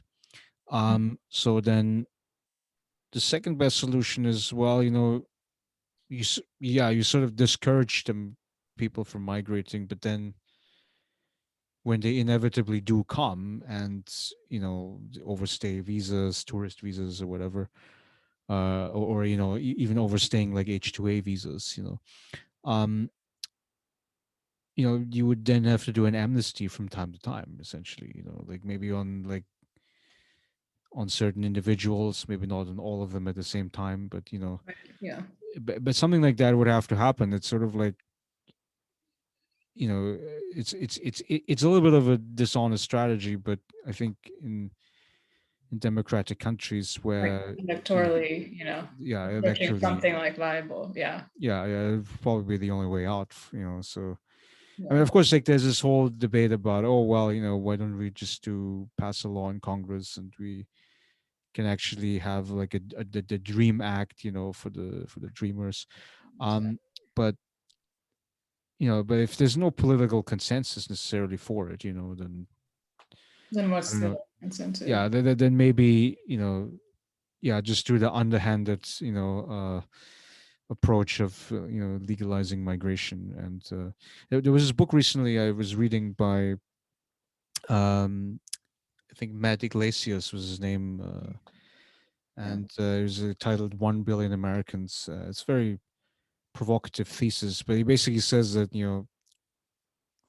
basically we need higher fertility rate, we need more migration, we need to triple the population, and he frames it like strictly in terms of Cold War with China, right? Because the Yeah. argument is that China is already the biggest country in the world, already has a little bit of a bigger GDP in PPP terms than US. So if US wants to assure this number one status, it's got to allow more people to come in.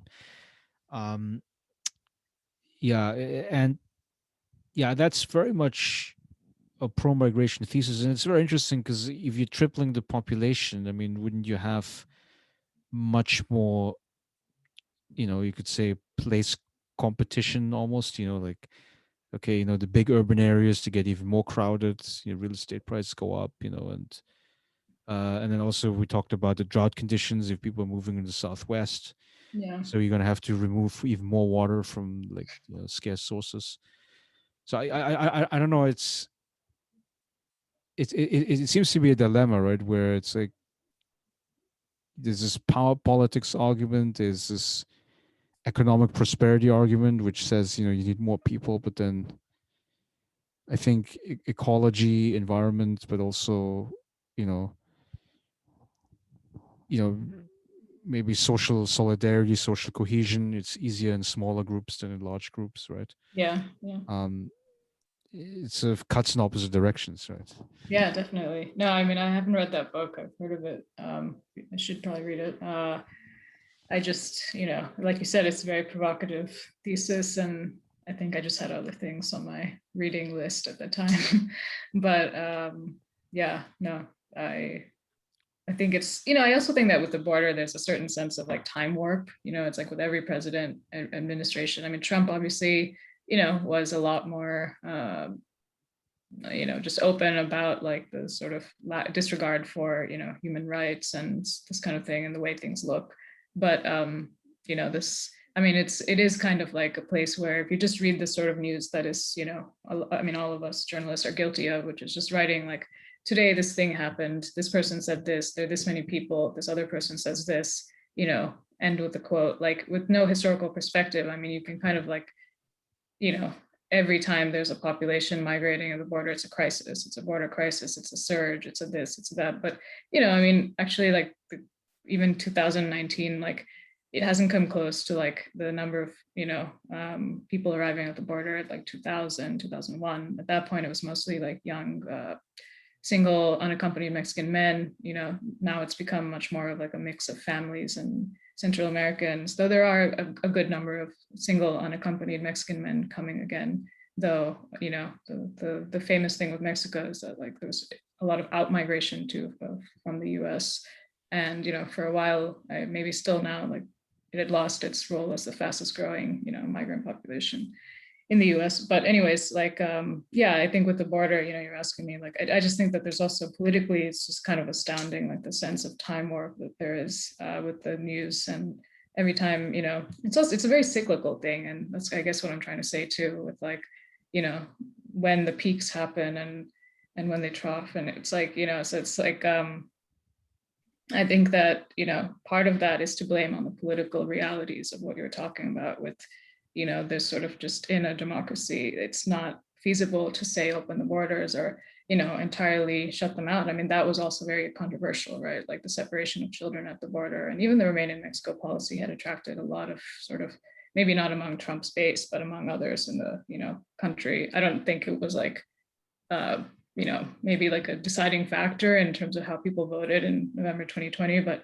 it obviously did bring a lot of, controversy and bad press, especially the separation of children policies. So I think, this sort of the politics, the electoral realities, the sort of like lack of like real, like actionable possibilities as to how to deal with like, things like, yeah, maybe an amnesty rule every so often. I think that it sort of just like shrinks this issue of the border into this very like, you know, myopic kind of just like, crisis that, people try to deal with on its face without ever like, politicians that is like really acknowledging some of the realities that exist, like you said, where, there's like a mix of population decline, but also, maybe like not so much, you know, great polling for increasing migration. So it's like, I think the net effect of it is that, politicians will say in the US one thing when they're campaigning, and it's often based on like what the party and sort of, you know, like Democrats generally, advocating for a more humane and somewhat more open immigration policy. But once they're in office, it's like, well, we have a crisis on our hands. So let's discourage people from coming. And I don't know, it's a weird story, and I don't really know how it will, ever graduate from sort of this stage that we're in now. Yeah, yeah. I think the big picture topic, I think, is still this, you know, rich poor gap, right, Yeah. between, the and also, like, the existence of like violence, gang violence, which, of course, we discussed in Mexico, but is even worse in Guatemala and the Central American states. No, and I mean, Um, you're saying like economic opportunities as well. Like I think in, the so-called Northern Triangle countries, Honduras, Guatemala, El Salvador, like, those countries receive something like between 13 and 16% of their GDP in remittances. And the vast majority of that money is coming from the US, right? So like, I mean, that itself says so much about the sort of, but the lack intractable. of opportunities there, Yeah. basically. Yeah, yeah, Yeah, yeah. exactly. But and also, like, the environment is also a big factor behind it, because like, if you have like extreme drought, I mean, which we already experienced in this country, but if it's even worse there, it's another source of, migrating, because a lot of these people are farmers, right? Yeah. But then, I talked with the immigration expert, Hunter Portes at Princeton, and he thinks that, actually, that this, Central America to North America migration is, still nothing compared to, the sub-Saharan Africa to Europe migration, which I think is another big topic, because in Ceuta, which is a Spanish enclave in Mhm. Morocco, you saw that there were some migrants that were swimming across to the Spanish enclave. Largely because of a political dispute, right? Because the Western Sahara wants to get independence, but Morocco doesn't want it. The Western Saharan leader was in a hospital visit in Spain, and there was like a diplomatic effrontery.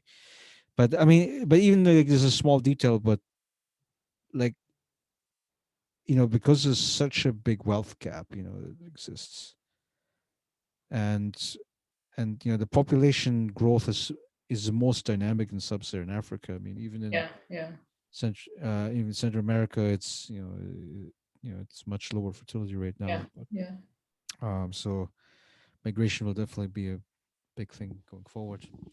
yeah. But okay, I think I'm holding you back here for too long. But thank you very much, Suman, for really taking this time Yeah, thank you to come for on in the this discussion. podcast. We should do this again.